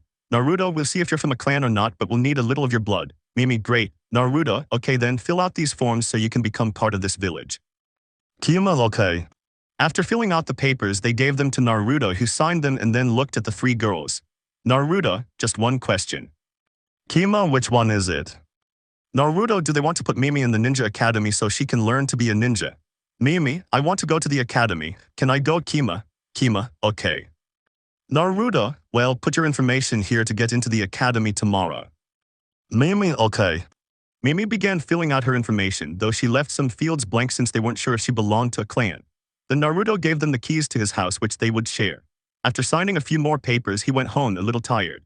When he arrived, he saw Konohamaru and his clone already setting the table for lunch, so he sat down and started eating. When they finished, Naruto washed the dishes while Konohamaru went to bed. After washing the dishes, he stayed in the kitchen signing some other papers he had left at home. When he finished, he sat on the couch to rest a bit while a clone gave him some tea. He sat for a while until he got sleepy, so he went to the bedroom where Konohamaru was already asleep. He laid down next to him and stared at the ceiling for a while until he fell asleep. Chapter 27. The truth. The narrator narrates. Naruto was already awake, peacefully eating breakfast with Konohamaru when there was a knock at the door. Naruto got up from the table to see who it was, and upon opening it he found Kima and Kurama there as Mimi had gone to the academy. Naruto, good morning, girls. I just wanted to call you to talk. Kima us to hihi. Naruto, well, please come in. The 2 girls entered. Naruto closed the door to go to the girls he had sat on the couch, to which Naruto also did, but on the couch that was in front. Naruto, okay, who wants to start talking? Kurama, you start. Naruto, okay, but you can call me Naruto anyway. What I wanted to get to is, when you have some free time, could you show me your fighting skills and all that so I know if you know about your Kekkei. Kima, of course, I don't see why not. Does it seem a bit late? Naruto, I have no problem with that. Now what did you want to tell me? Kurama, well, it's about this village and its protection. Are you sure we'll be safe under your care? Naruto, don't worry, I assure you that this village is the safest of all the nations since we have water whirlpools and a very powerful barrier. Kurama, but what if someone comes in? Naruto, no one can enter unless they have Uzumaki blood, or I won't let them in if they don't have good intentions towards our village. Besides, I strengthened the barrier and the water whirlpools to make it more secure than before, since I don't want those who live here to feel unsafe. Kima, I think we're all more relieved now, since before coming here we protected the three of us from any enemy. Of course, we had to teach Mimi how to defend herself and cheat in case we weren't there to protect her. Naruto, I understand, but you shouldn't worry since this village is the safest and has the best protection compared to the other villages. Of course, they are even more protected now thanks to Uzumaki since we are allied except for Konoha. Kima, and why aren't they allies? Naruto, you see, I was from that village before. I saved them a lot of times. I even rescued a ninja who had left the village on his own. And they repaid me with betrayal. They exiled me from the village because of my brothers, the deserter Uchiha, leaving me badly wounded and alone. Kurama, those damn. Naruto, but if they hadn't done that, they would still have me and wouldn't be in the situation they're in now, needing help. When the villages found out I'd been expelled, they severed all ties with them. After that, I went to all the villages to talk and form an alliance with Uzumaki. Kima, that's very good, but what they did to you, cousin, I can't forgive it. If I had been there, I would have given them a well-deserved punch. Kurama, me too. Naruto, hee, thanks girls, but that's all in the past now. I've already killed one of your ninjas and kept another who came to my village of his own free will. And the Hokage is seeking an alliance with this village, an alliance that will never happen. Kima, and of course it shouldn't happen. They don't deserve our alliance because of what they did to you, cousin. Naruto, I know, that's why they're coming to my feet now, and it amuses me how those lying rats come begging for my help. After saying that, the two girls now stared at Naruto with anime-style sweat drops on the back of their necks. But since the blonde-haired boy had to go to work, they left and Naruto went to the Uzumaki tower to continue signing the papers. Naruto, hey dad, you still haven't told me why you're my father. You only said you were going to explain it to me, but you didn't. Kurama, well, if you want me to tell you, son, I'll tell you. Naruto, I'm all ears. Kurama, when your father and mother had you, a little of my DNA went into your blood, but the doctors wouldn't know until you turned 16, which you are now.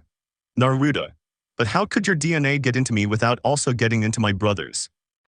Kurama, well, I don't know that yet either. I only know that my DNA was only placed in your body, but I never felt it being placed in the bodies of your brothers. Naruto, okay, but I still don't understand how my brothers don't also have your DNA. Although maybe your father Kurama had something to do with it. Well, it's just a conclusion I've come to for now, but it could be right. Kurama, yes, maybe, who knows, anything is possible when it comes to my father or you, son. Naruto, hee, now that I think about it, if Hagoromo is your father, then he would be my grandfather. Kurama, of course, son, my father is your grandfather because you are my son.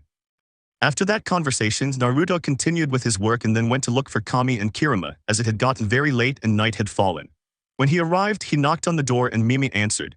Naruto, hi Mimi, how are you? Mimi, very good, Naruto-sama. Naruto, I'm glad, and how did it go at the academy? Mimi, it was great, I learned a lot of things. Mimi let Naruto inside where Kima and Kurama were sitting on a couch having tea. Kima, hello Naruto-kun, Kurama, Naruto-sama. Naruto, hey girls, sorry I'm running a little late because I was signing a bunch of papers, so how about we do your tests tomorrow? Kurama, I have no problem with that. Kima, sure. Naruto, okay then, see you tomorrow morning at training ground number 37. Goodbye. After that, Naruto went home feeling a bit tired. Konohamaru was waiting for him with food already prepared on the table, so all he did was sit down to eat. When they finished, Konohamaru washed the dishes since he saw Naruto was very tired, so he made him lie down on the bed. Then Konohamaru went and lay down next to Naruto to fall asleep. Chapter 28. Friends of Karen's team. The narrator narrates. It was a sunny day where everything was peaceful in the village of Uzumaki, while in one place a fight was taking place between two women, and a little away from that fight was a blonde-haired boy with blue eyes who was watching them intently. Naruto, well, I think that's enough for today, girls. You did very well, Kurama/Kima, thank you. Naruto, okay, so what positions will you take in, Anbu, Jonin, or Academy Sensei? Kurama, well, I think an elite Jouni is fine. Kima, me too. Naruto, okay, then tomorrow you'll start doing missions, well, that is if there are any, okay. Kima, good. After that, the two girls left, leaving Naruto alone thinking about what they had told him earlier about the Uzumaki girl who was with Orochimaru. But he was pulled from his thoughts by an Anbu wearing a wolf mask, which made Naruto look a little confused. Naruto, Wolf, what's wrong? Wolf, it's about the Uzumaki girl who was with Orochimaru. She escaped and is near here. Naruto, where is it? Wolf, I'll take you to where Naruto-sama is, just follow me. Naruto, yes. After that, Naruto began to follow the wolf Anbu who was leading him to the end of the barrier, then continued running until he reached a lake where a girl with glasses and red hair was resting because she was a little injured. Naruto, Wolf, stay here, okay? Wolf, yeah. Naruto approached the girl, who opened her eyes and got into a fighting stance. But when she saw Naruto with a smile that conveyed confidence, she calmed down a little and also gave off a warm aura. Naruto, hi, I'm Naruto Uzumaki, and you, Karin, my name is Karin. Naruto, well Karin, I think I've found another relatives. Karin, what do you mean? Naruto, you're from my clan, aren't you? You're a distant cousin of mine. You're Karin Uzumaki, and I heard you escaped from Orochimaru, right? Karin, yes, but I'm not alone. I'm with some friends who will be back soon because they went to get food. Naruto, I understand, and do you want to come with me? Karin, where to? Naruto, I am the Uzukage of Uzashigakure, the home village of the Uzumaki clan, and I am looking for people who have nowhere to go or nowhere to live. Karin, and can my friends come? Naruto, of course it's better to have more ninjas on our side than as enemies. Just then Karin's friends arrived, and upon seeing Naruto they got into fighting stances. Naruto, you don't need to do that, I don't want to hurt you, I just want to recruit you. Besides, you guys took care of my cousin while I was away from her. Your cousin? What does Karin mean? Karin, guys, now I know where I come from, and it's from a clan called Uzumaki that lives in Uzashigakure, and this is Naruto, the Uzukage of that village, my cousin. Naruto, nice to meet you, would you like to come to my village so you can be more comfortable and tell me about yourselves? Okay. Then Naruto led Karin's friends to a barrier of whirlpools that they could not pass through. Karin, and now what? Naruto, hee Karin, you're my cousin, but seriously, don't you realize it's an Uzumaki barrier? Karin, is this a barrier for our clan? Naruto, correct. Naruto entered the barrier and then let the others pass. They began to see everything in Uzashigakure. Naruto, who was observing this, had a small smile on his face. When they arrived at the Uzukage Tower, Naruto led them to his office where he sat down and looked at them. Naruto, well, as you may already know, I am the Uzukage of this village, but I am also the feudal lord of this. Karin, so you used to be a prince. Naruto, my mother, Kushina Uzumaki, who was banished from the clan along with my siblings who are no longer siblings, would also have been princes, but upon being banished, that title was taken from them, so I am now the feudal lord. And if I ever have children, they would be the next in line to become feudal lord and Uzukage of this village to protect it. Do you understand now? Yeah.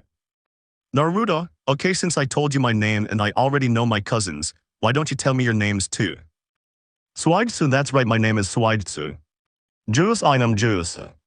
Kimamari's and me Kimamaru. Naruto, it's a pleasure to meet you all. Now the question, do you want to be part of this village or do you want to leave? Karin, will Orochimaru be able to find us here? Naruto, I assure you that Orochimaru won't be able to find you or enter this village even if he wanted to, so you'll be safe. Karin, guys, I'm staying with my cousin and you. Kimamaru, if we leave, Orochimaru might find us and take us to find out where you are, so we'll stay. Naruto, then it's decided. Just fill out these village entry forms and you'll be part of it. Juice, it's good, but there's a small problem. Naruto, and what is it? Juice, it's because I take a lot of natural energy and I can get out of control sometimes. Naruto, well, don't worry about that. I'm sure I can create a seal for that, but it will take a while, so I need some time. And Karin, you'll have to learn everything about our clan as well as Fuinjutsu, Taijutsu, and Ninjutsu, okay? Karin, yes. Naruto, well, that's all. Here are your house keys. They're close to each other, so it won't be hard to find the others. After that, Karin's companions left, leaving Naruto alone to sign the papers. After a while he had finished eating, so Naruto went home. When he arrived, he saw Konohamaru with the ramen he had brought from Ikaraku, so they started eating.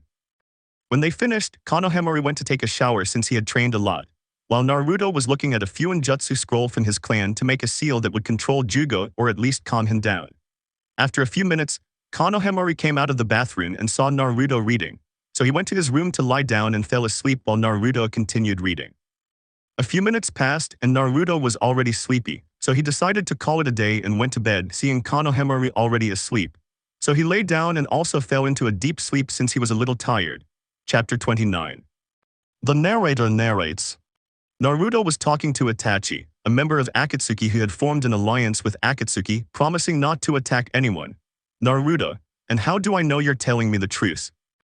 Itachi, if you want you can talk to Pain, our leader. Naruto, okay, but outside of Uzashigakure. Itachi, good. Naruto, let her come with you and I'll go with Karakin. Itachi, okay. After that, Itachi left escorted by two Anbu, while Naruto stayed behind reading a scroll in order to create a seal for Jugo, but he was interrupted by Karin and her team. Karin, hi cousin. Naruto, hey guys, what brings you here? Juice, well, Karin wants to do a mission. Naruto, well, for you three I have a story about a village being looted by a millionaire. Your task is to make him return all the money to the people. Juice, if. Naruto, while you Karin stays. Karin, what but why Naruto? I have another mission for you. Karin, and what is it? Naruto, guys, you can go home and get ready since you're leaving today. Guys, yes. After the three boys left, leaving Karin confused and Naruto looking at her seriously, Karin spoke first. Karin, and what special mission will it be? Naruto, you'll have to accompany me to the outskirts of the village to meet with the leader of Akatsuki and form an alliance, but I'll also be going with an ANBU. Karin, but why did you choose me? Naruto, because today I sent Kurama on a mission and well, you as my other cousin can accompany me. Karin, okay, and what do you do in meetings to form an alliance? Naruto, you'll see that very soon, but for now you'll have to stay by my side until it's time. Karin, I have no problem with that. Naruto began to look at the scroll again under Karin's intriguing gaze, wondering what he was doing. Karin, hey cousin. Naruto, what's wrong? Karin, what are you doing with that parchment? Naruto, trying to come up with something to make the seal that will help your friend Jugo. Karin, and have you discovered anything yet? Naruto, well, not much, although nothing I'm getting is helping, so I'll have to look at the other scrolls. Karin, are there many scrolls here? Naruto, too much to tell. Karin, and Orochimaru's marks are seals, but what clan do they come from? Naruto, ours, but Orochimaru modified the seal. Karin, and could the seal be removed using Uzumaki Fuinjutsu? Naruto, of course, besides, Orochimaru didn't modify the seal that much, so it can be removed. It does take a few days of preparation, though. Karin, I understand. After talking for a while longer, it was time, so Naruto called Wolf and they went to the outskirts of Uzumaki where Itachi, Pain, and Deidara were already waiting for them. Naruto, so you must be Pain, the leader of Akatsuki, right? Pain, Itachi told me you wanted to talk to me in person. Naruto, that's right, he wants to form an alliance with Uzumaki if I remember correctly, right? Pain, yes, even though you have the Kyuubi. Naruto, I know, but I won't give them to you because he's my father, so forget about him now. What I'm trying to say is, are you sure you can achieve peace with such a powerful beast capable of destroying everything in its path? Pain, that beast is the hope of bringing peace to the whole world. Naruto, but you'll kill everyone. Pain, no, because we will control the beast. Naruto, what if you can't? What if the beast is more powerful than you thought? Did you ever think about that? Pain. Naruto, no, but we can change the world, bring peace in another way. Pain, and what shape would that be? Naruto, alliances with all the villages to form a single. Pain, and who would end up with the power? Naruto, we will all have a cage council to bring order to the world and finally achieve peace, but that won't happen unless you join us and stop capturing Jinchuriki. Pain, okay kid, I trust you. Naruto, thank you, and in case you're wondering, you'll still be the leader of Akatsuki, but you'll have to tell me everything also. You can come live here if you want. There's a house for all of you where you can live. Pain, thanks for the offer, but I'll think about it. Naruto, okay. After that, we signed a contract to form our alliance with Akatsuki, which Naruto managed to change his mind about, and then he went his own way. Karin, well, I'm going to leave. Naruto, yeah, I have to go too, I'm really tired. Karin, well, have a good rest, cousin. Naruto, same here, cousin. Then Karin and Naruto separated to start walking to their homes. When Naruto arrived, he saw Konohamaru with dinner ready. Konohamaru, hello, why are you a little later than usual? Naruto, because of work, and today I had to form an alliance with someone. Konohamaru, and with whom we are allied with all the villages. Naruto, you'll find out soon enough. Well, let's eat, I'm starving. Konohamaru and Naruto sat down and began to eat peacefully. When they finished, Naruto washed the dishes and they both went to sleep together, exhausted from training and hard work. Chapter 30. Akatsuki in Uzumaki. The narrator narrates. It was a day like any other in the village of Uzumaki, and in the Uzukage Tower were two blonde men with blue eyes. One was signing endless papers, and the other was reading a very interesting scroll about Fuinjutsu. He was so engrossed in his reading when someone entered. He dismissed them, and that someone was Pain, the leader of Akatsuki, who thinks Abido is Madara XD. Naruto, Pain, have you considered my proposal to live here if I'm not mistaken, right? Pain, yes. Naruto, and Pain will stay and live here, but Akatsuki is an organization of pure criminals. Are you sure the other villages will accept this? Naruto, don't worry about it, leave that to me. Pain, okay, by the way, I'm not the real Pain, the other one is with Conan. Naruto, oh okay then, I'll wait here to give everyone the key. Pain, yes. After that, Pain left, leaving the other Akatsuki members waiting at the borders of Uzumaki. They couldn't enter without Naruto's permission, but now that Pain had been given permission, the barrier disappeared. Pain, we can go in now, just tell me and behave yourselves. Don't embarrass me in front of everyone like you did once in a village. Please act like the adults you are, no fighting, okay? Everyone, Conan, yes. After that, everyone entered the village, which was very large and beautiful to anyone's eyes. A river ran through the middle of the village with a giant bridge. Some houses were like apartment buildings, while others were ordinary. There were lovely markets selling clothes and food. Ninjas were on guard just in case. The people there were very kind and friendly to the newcomers. Children played in a beautiful park with trees and lots of playground equipment. The park was quite large with trees all around, perfect for a picnic. The village was beautiful, and it was all thanks to Naruto, Tazuna, and everyone else who helped make it all possible for the blonde-haired boy.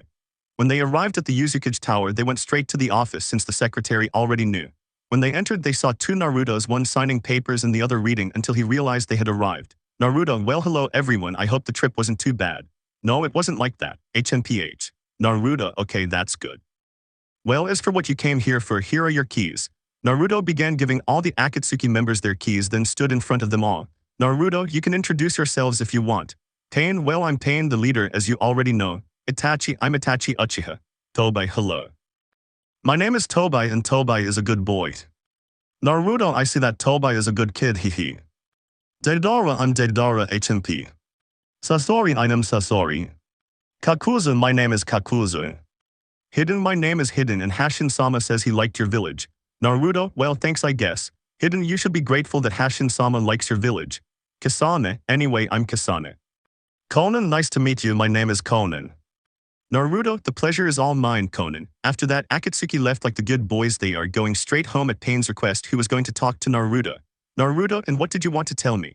Pain, well, as I already told you, this isn't my real body. Conan has my real one. Naruto, yes, you did tell me that. Conan, well, I'll bring it now. Conan left, and 3 minutes later she returned carrying someone on her shoulder. It was a redhead with the Rinnegan in his eyes, which surprised Naruto since he had found another Uzumaki, but saddened him to see him in the state he was in. Naruto, I see. Nagato, hello, my name is Nagato. Then Kurama told him who he was, and Naruto was even more surprised, but now he was shedding tears because his uncle was standing in front of him, which confused those who were there. Nagato, is something wrong? Naruto, don't you know what your last name is? Conan, no, he doesn't know why. Naruto, because he's from the Uzumaki clan and he's my uncle. Upon hearing that, both present were surprised, and Nagato was truly shocked, as he never thought he had a family or a clan. But then he felt someone embrace him, and a red chakra enveloped him, healing him and restoring him to his former state. He was no longer malnourished, and Konoha was astonished by this. Naruto, I think it's much better this way than seeing you in that state, Uncle Nagato. Conan, thank you, but how did you do it? Naruto, thanks to Kurama's chakra I was able to heal him. Conan, what? Naruto, yes, the Kyuubi as you call it has a name and it's my father. When Naruto said that, he explained how it happened, which left Nagato and Conan more than surprised. After processing the information, they went with the others to their new house, leaving Naruto to his work until night fell and it was time to rest. So he went home, the clone disappearing, leaving him a little tired, not physically but mentally. When he arrived home, he found Konohamaru already had lunch ready, instant ramen. They ate peacefully while talking about what they had done that day. When they finished eating, Naruto saw the plates while Konohamaru dried them. Then they went to their rooms to change, but before that they each took a shower in their own bathroom.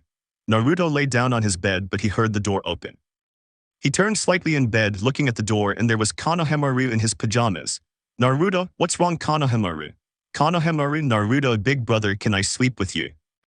Upon seeing this, Naruto smiled very sweetly, moved to the side of the bed, and told Konohamaru to lie down with him, which made the boy very happy, and so they fell asleep. Chapter 31. Teoya. The narrator narrates. We were just now with Naruto giving Tobai and Deidara a mission. The thing is, they had lost Zetsu on the way to Uzumaki, and since he wasn't with them, Naruto and Kurama found it strange and suspicious, as they also sensed a bit of his energy in Tobai, so they were on guard in case he wanted to attack them.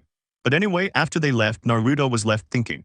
Naruto, I don't like this at all, whispers. Kurama, kid, we'd better not let our guard down with that Tobai guy, since he's the one who freed me from your mother's seal and controlled me. Naruto, yes, but it's better to have the enemy nearby just in case, right? Kurama, well, maybe you're right about that, but still be careful. Naruto, yes, don't worry, father. Then Kurama emerged from Naruto, appearing in a cloud of smoke before transforming into a red-haired man and lying down on one of the seals Naruto had placed to rest when he was exhausted from work. Kurama, do you know what to do about that Jugo guy? Naruto, more or less just like Orochimaru's cursed marks or cursed seals won't be a problem for anyone, hehe. Kurama, yeah, haha, I can't wait to see that pedophile snake's face when he finds out what you can do. Naruto, hehe. But then Wolf appeared, and when Naruto saw him, he sat down in his chair. Naruto, what's wrong, Wolf? Wolf, Naruto-sama, we've found out that Orochimaru has an Uzumaki with him. Naruto, that damned wolf, he whispered so the wolf wouldn't hear, then looked at him, and where is he? Wolf, it's in one of the southern guard posts we saw a few days ago. Naruto, is she alone? Wolf, they left her alone to train while the others went to another den. Naruto, okay, koala snake, and you will come with me to look for her and call Karin, Kima, and Nagato too. Wolves, if. After that, the wolf left, leaving Naruto alone with Kurama, who was watching him out of the corner of his eye. Kurama, we'd better be careful in that place. Naruto, I know you can expect any dirty trick or trap from Tadatomaru. Kurama, yes. After a few minutes, Koala, Snake, Wolf, and Karin arrived. Karin, hi cousin. Naruto, hello. Kimiya, cousin, what did you want me for? Nagato, yes nephew, what's wrong? Naruto, you see we found another Uzumaki, but she's in Orochimaru's hands and we have to save her. Kimiya, all for the family. Karin, you can count on me, cousins. Nagato, yes. Naruto, okay then let's go find her now. Everyone left, but Naruto had left a clan in charge of the village while he was gone. They began leaping from tree to tree at a normal speed, and after a few hours they arrived at the location of one of Orochimaru's many guards. Naruto began to sense his cousin's chakra, but it was a repulsive and disgusting chakra that belonged to Orochimaru. When they stopped, Naruto was the first to enter guard up, leaving the others behind him. But then the sound of a flute was heard, which began to paralyze everyone. However, Naruto created a barrier that prevented them from being paralyzed. Naruto, get out of there now. From the shadows emerged a girl with short red hair wearing a hat and holding a flute. Who are they and what are they doing here? Naruto, I'm Naruto Uzumaki and you're my cousin just like them and him. That's impossible. Orochimaru-sama said he had no family. Naruto, so that creeping snake is behind this? Well, that's not surprising. Do you know that pedophile snake? Naruto, yeah, don't you like it? Of course not, thanks to him I have this shitty brand and I have to listen to him. Naruto, what if I told you I could remove that mark? Oh really? Naruto, of course that's what we do as a family, we help each other. Besides, that's the most important legacy for us Uzumaki's family. Thank you so much. Naruto, what's your name? Teuya. I'm Teuya, although since you told me I'm your cousin I suppose I'm an Uzumaki, right? Naruto, if you're from the Uzumaki clan, Teuya. After that, Naruto deactivated the barrier and Teuya approached him. Naruto then placed 2 of his fingers on Teuya's neck and she began to complain of pain.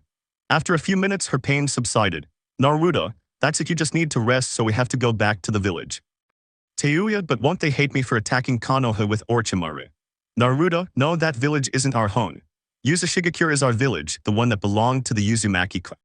Teuya, wait, do we Uzumaki have our own village? Karin, if it isn't exciting, we even have a very powerful barrier that only the Uzumaki can enter. Teuya, that's so cool, but I still can't believe it. Nagato, well, believe it because it's real. Kimiya, yes, Naruto-kun is the best because he found us and gave us a home where we could live. Naruto, I already said it, I'll do anything for my family. Teuya, wait, what happened to those who were with me? Naruto, why did they go with Orochimaru? Teuya, they're like my friends, I can't leave them with him. Naruto, don't worry, we'll find them, but it will take time, so please wait until we know where they are. If you'd like, you can help us find them. Any information you have about Orochimaru's guards would be helpful. But for now, we need to return to the village, as I'm the Uzukage and can't be away from my duties for too long. Teuya, I understand, then I'll help you in any way I can. Naruto, okay then, let's go back to the village. After that, everyone went back to the village. When they arrived, Teuya went with Naruto to the Uzukage's tower to give him something and have him fill out some paperwork stating that he would be part of the village as a jonin. After that, Naruto stayed working for a while until night fell, so he left. He saw Deidara fighting with Sasori while Tobai supported them in their little fight. He had to stop them, but they didn't listen to him, so he had to unleash a bit of his killer instinct and make them calm down. However, after Naruto left, they started fighting again, making Nagato furious, who was scolding them while the people passing by stared at them bewildered.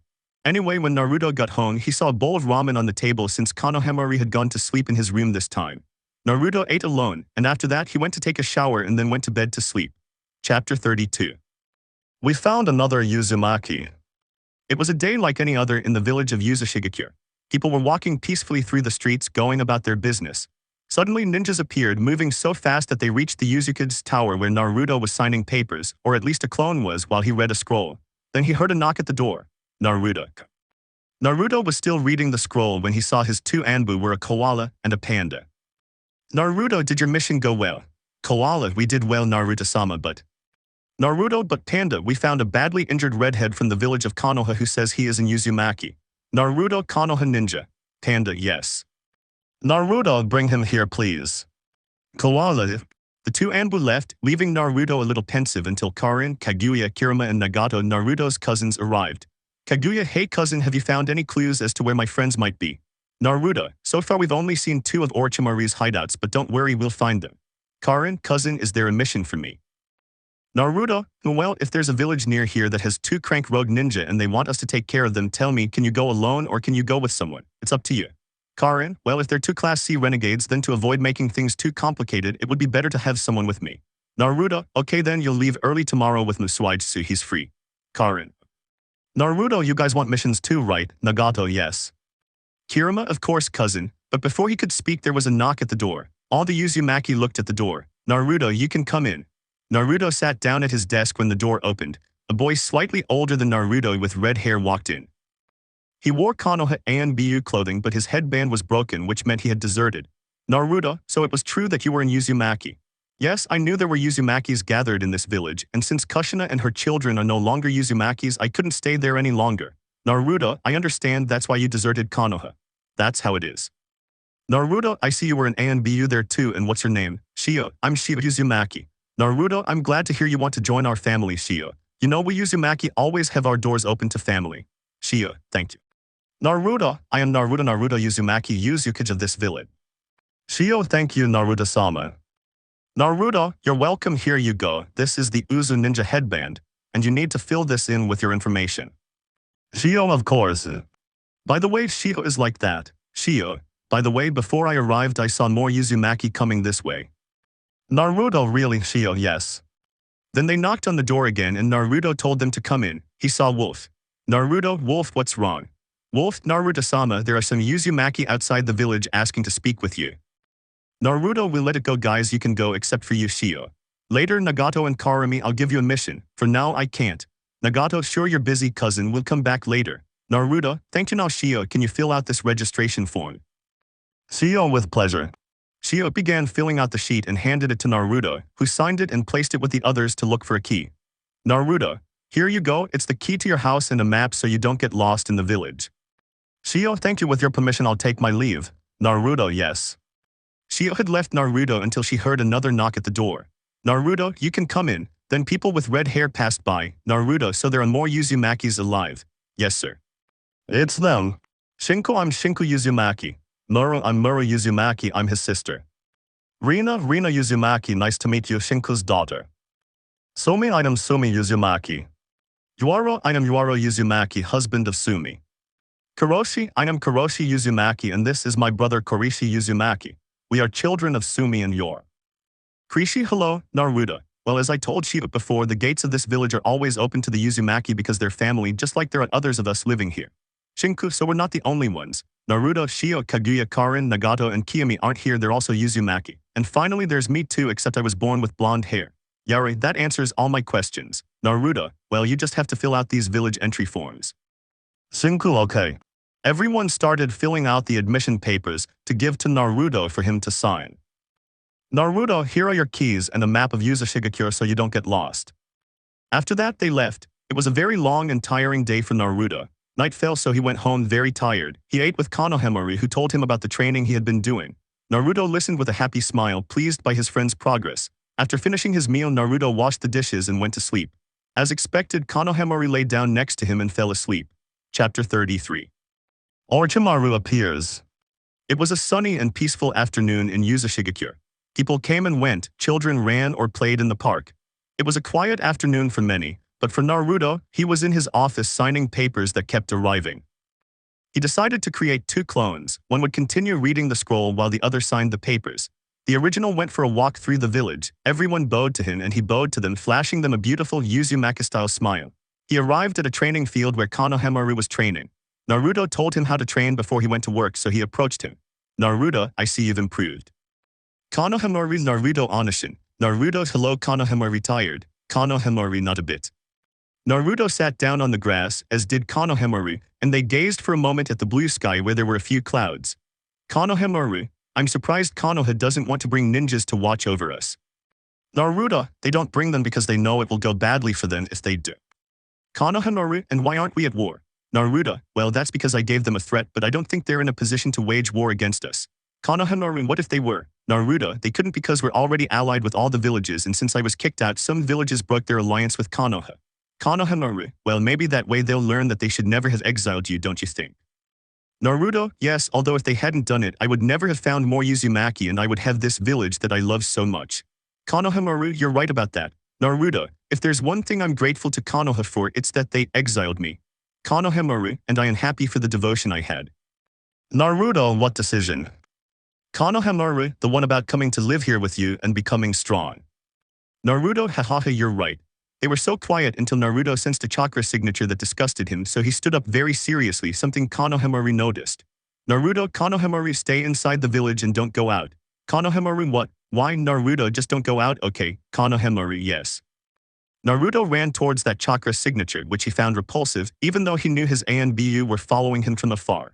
When he reached the end of the village barrier, he and his Anbu emerged, finding the person Naruto despised most with his ally. Naruto, but look who I ran into, it's none other than Orochimaru and his henchman Kabuto. Orochimaru, Kyukuku Naruto-kun, it's been a long time and where is Sasuke-kun? We've lost him, Naruto, Sasuke is in Konoha. Orochimaru, then I'll have to go and destroy it, Kyukuku. Naruto, good for you. Orochimaru, wait, you're not going to stop me. Naruto, no, why would I have to? Orochimaru, well that's where you live. Naruto, I was wrong but now I have a village called Uzumaki and it's very powerful. I'd also have alliances with all the villages except Konoha. Orochimaru, I see, so you don't mind if I destroy it. Naruto, not even a little. Orochimaru, good. Naruto, I have a proposal for you. Orochimaru, what kind of proposal would that be? Naruto, join my village. Orochimaru, you know I could betray you, right? Naruto, well I would have let you do your experiments on the prison guards but oh well, I'd better go. Goodbye. Orochimaru thought for a moment and stopped Naruto halfway before he reached the barrier of his village. Orochimaru, will you let me conduct any experiment I want? Naruto, yes, but only with the prisoners. Orochimaru, alright then, I accept your offer to join your village. Kabuto, are Orochimaru-sama sure about this? Orochimaru and Naruto-kun also said that I could do any experiment I wanted with his prisoners, something Konoha never allowed me to do. Naruto, so is it a yes or a no? Orochimaru, it's a yes, but I want Sasuke. Naruto, fine, you can go look for him, but when you arrive, that's when you'll become part of my village. Orochimaru, okay, see you later, Naruto-kun Kyukyukuku. After that, Orochimaru disappeared along with Kabuto, so Naruto, having nothing to do, went back to the Uzumaki tower where he found Konoha looking worried. Konoha, Naruto, big brother, what happened? Are you alright? Naruto, yes, I'm fine, Konoha, don't worry. Konoha, what a relief, and what happened? Naruto, I made a proposal to Orochimaru. Konoha, and what would that be? Naruto, join my village on one condition, that you conduct your experiments on the prisoners. Konoha, I understand now. If he does his experiments on prisoners, he won't have to kidnap people. Naruto, yes, but he went to Konoha to find Sasuke and then he came back. Konoha, are you sure about bringing Sasuke to our village? Naruto, well those were Orochimaru's conditions and you know I don't break my promises just to get Orochimaru to join the village. Konoha, yes, well can we go home now? Naruto, it's already very late. Naruto and Konoha left the Uzumaki tower and began walking peacefully through the streets of Uzumaki, occasionally greeting passers-by. They eventually arrived home. Naruto went to the kitchen to prepare dinner and after an hour it was ready. He placed it on the table and sat down next to Konoha to eat peacefully. After finishing, Naruto went to wash the dishes while Konoha took a bath. Once the dishes were done, Naruto went to his room where he found Konoha lying down, ready to sleep. Naruto smiled affectionately and laid down beside him, falling asleep himself. Chapter 34. Orochimaru joins Uzumaki. The narrator narrates. It was a day like any other. As usual, Naruto was in his office reading a Fuinjutsu scroll and another clone of Naruto was signing papers. That is, until someone entered. Naruto, so you've already thought it through, huh? Yes, I will stay here in this village. Naruto, okay, take this registration form and fill it out with your information. Okay. The person had filled out the form with their information, as had the other person who came with them. Another thing. Naruto, you want Sasuke, right? Orochimaru. Orochimaru, Kyukuku, you've gotten smarter, Naruto-kun. Naruto, at some point things had to change, but now the interesting part is how are you going to get Sasuke out of Konoha? I understand he's helping them. Orochimaru, Kyukuku, Sasuke-kun will come with me by Kyukuku power. Naruto, are you sure she'll accept your proposal? Because I don't want to waste my time on someone who's playing hard to get. Orochimaru, Kyukuku, don't worry about that. Naruto, alright, I'll send 3 ANBU with you so they don't have any trouble infiltrating Konoha, although I know it's not necessary, but it's better to be safe than sorry. Orochimaru, Kyukuku, okay, and when will we be ready to leave? Naruto, in 10 minutes they will be at the gates of Uzumaki. Orochimaru, Kyukuku, I like it when it's quick. Well, Kabuto-kun, you heard me, let's go. Kabuto, yes, Orochimaru-sana. Naruto, just a moment. Orochimaru, what's wrong? Naruto, I want you to bring Teuya's companions to me. Orochimaru, Teuya. Okay, Kyukuku. After that, Orochimaru and Kabuto left, leaving Naruto alone, who continued reading his scroll until he opened his eyes. Naruto, finally Wolf, what's wrong Naruto-sama? Naruto, find Jugo and tell him to come to my office. Wolf, yes, Lobo left, leaving Naruto alone again and went to sit in his armchair to wait for Jugo, who arrived after a few minutes. Jugo, did you send for me Naruto-sama? Naruto, I summoned you because I found a way for you to control yourself. Juice, seriously. Naruto, yes. Naruto stood up from his chair and left his office with Jugo following behind him, silent but also cheerful. Naruto, Kage Bunshin no Jutsu. Naruto created 3 clones and sent them to find Teuya, Karin, and Nagato urgently, as he was going to need them. Naruto stopped walking and opened a door that led to a dimly lit room. Everything was empty except for a stretcher in the middle of the room. Juice, what is this place? Naruto, this is where I'll make a seal to restrict some of your chakra and natural energy. When you manage to control your natural energy, you can deactivate the seal, but it will take time because you'll have to train for that. Juice, I understand. Naruto, but don't worry, you can still do missions. They waited a while and then Karin, Teuya, and Nagato arrived, who, like Jugo, were looking at the room suspiciously. Naruto, I summoned you because I need your help. Karin, sure, but why is Jugo here? Naruto, because I found a way to keep Jugo from getting out of control.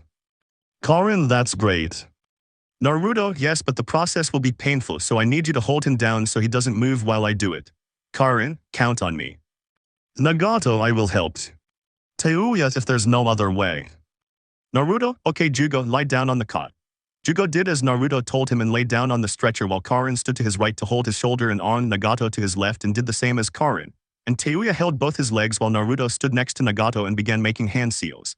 He said some strange words and touched Jugo's chest, who began to scream and try to move, but Karin, Nagato, and Teuya held him very tightly so that he could not move. An hour passed and Naruto had already finished. Naruto, I'm finished, can you wait outside? Karin, of course.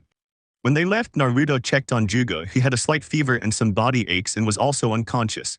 Naruto, you have a slight fever and muscle pain, but overall you're okay, although I was worried you might die in the process since it was your first time doing this. Kurama, Cup, you should rest a little. With all the work, you deserve a break. Naruto, maybe you're right, but you know it's my duty to do the work of the Uzumaki. Well, I'd better take him to a more comfortable bed. Naruto left the room and saw Karin waiting for him there. Naruto, wolves.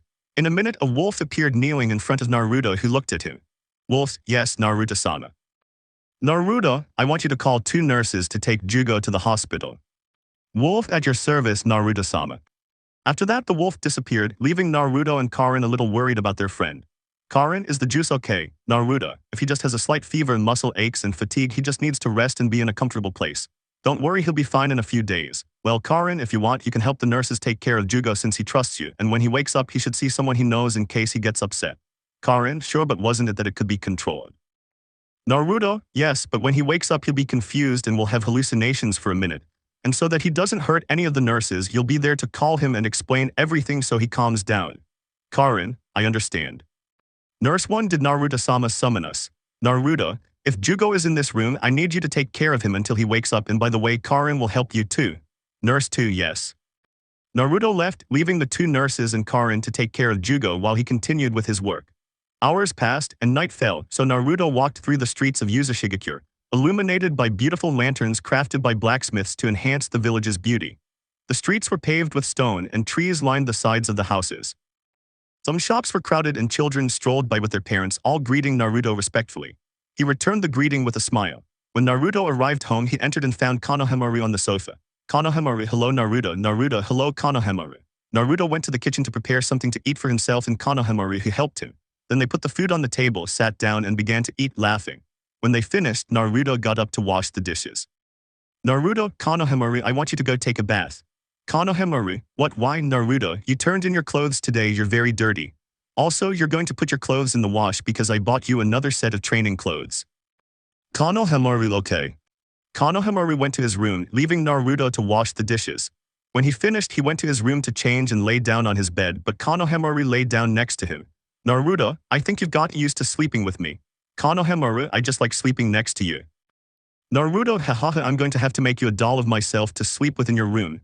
Konohamaru, are you serious? 5 excitedly. Naruto, no, hahaha, that would be weird. Konohamaru, then I'll keep sleeping with you, it's comfortable. Naruto, okay. Naruto turned over and fell asleep, as did Konohamaru, who fell asleep staring at Naruto's back. Chapter 35. Orochimaru's Mission. The narrator narrates. We found ourselves in the Hokage Tower with 3 Anbu, Orochimaru with his faithful companion Kabuto, and sitting at the desk was Naruto, who was telling them some things. Naruto, and please don't get caught while you're in Konoha. Be professional, and I'm saying this especially to you, Koala, since you're the first to get distracted by anything any village sells. Koala, yes, Naruto-sana. Naruto, well, you can all go now, and Orochimaru, be careful what you do. If you tried anything, my Anbu won't hesitate to kill you. Orochimaru, Kyukuku, don't worry, Naruto-kun, nothing will happen. Naruto, I hope so, you can leave now. After that they left, leaving Naruto alone. He leaned back in his chair and sighed, turning it around to look out the window. The village was quiet, but then someone Naruto knew entered. Naruto, good morning, Konohamaru, what are you doing here at this hour? Konohamaru, well, I was wondering if it's safe to bring Sasuke to the village. Naruto, relax, I have everything under control. Konohamaru, and what will you do when I get to the village? Naruto, well, he'll be watched 24/7 by 2 Uzumaki Anbu, just like Orochimaru and Kabuto. Also, from what I heard, Sasuke doesn't want to be in that village, but they have him against his will with a seal. I sent an Uzumaki to them and explained what he had to do to remove the seal from Sasuke. Konohamaru, I understand. Naruto, I also have a proposal for Sasuke. Konohamaru, and what would that proposal be? Naruto, Uzumaki training to become physically strong and have endurance. Although to reach my level he would have to train for weeks or even months, and I don't know if he can achieve my level since he's not an Uzumaki.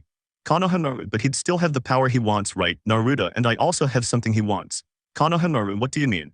Naruto, I'm talking about what he's been searching for his whole life, and talking about Itachi Uchiha. Although I won't let him kill him since he's one of my best ninjas, I will tell Itachi to tell me the truth. Konohamaru, and what truth would that be? Naruto, the truth about the Uchiha massacre. Konohamaru, the truth about the Uchiha massacre. Naruto, yes, I found out by listening to one of the council members talking to another he had heard from Danzo that Itachi had sent him to massacre his own clan, only leaving Sasuke alive at Itachi's request. Konohamaru, if Itachi tells Sasuke the truth, he'll want to take revenge on Konoha. Naruto, yes, that's right. Konohamaru, can I stay and watch you work? Naruto, and why the interest? Konohamaru, at some point I'll have to help you with all that paperwork, won't I, Naruto? Hehe, yes, and when you're older and I can no longer work as the Uzukage, I'll leave you my position. Konohamaru, then all the more reason I should learn, right? Naruto, okay, but tomorrow won't save you from your training. Konohamaru, how did you know I wanted to use learning the Uzukage's job as an excuse? Naruto, it was very obvious. Remember, I can sense your chakra signatures and they've changed. You must learn how to lie without your chakra giving you away. Konohamaru, okay, something else to learn then. Naruto, hahaha, yeah, but everything in its own time. First, learn what I told you and then we'll move on to the other things. Konohamaru, yes. Konohamaru watched Naruto work, explaining things Konohamaru didn't understand. They spent the whole day like this until they left the office, but not before Naruto left a clone of himself to continue with the paperwork. He and Konohamaru went for a walk around the village, where many people bowed respectfully to Naruto and Konohamaru, who greeted them with smiles and bows. They spent the whole day strolling and enjoying themselves. Naruto had taken a break from his work, as Kurama had told him, and he was having a good time until night fell. They returned home, while the Naruto clone he had left in the office disappeared, sending the information to the original Naruto, who began to get a headache. Now he was making lunch while Konohamaru sat at the table waiting. After an hour, Naruto put the food on the table and they began to eat, talking about whatever came to mind. Konohamaru, Naruto. Naruto, yes, Konohamaru, do you miss Hinata?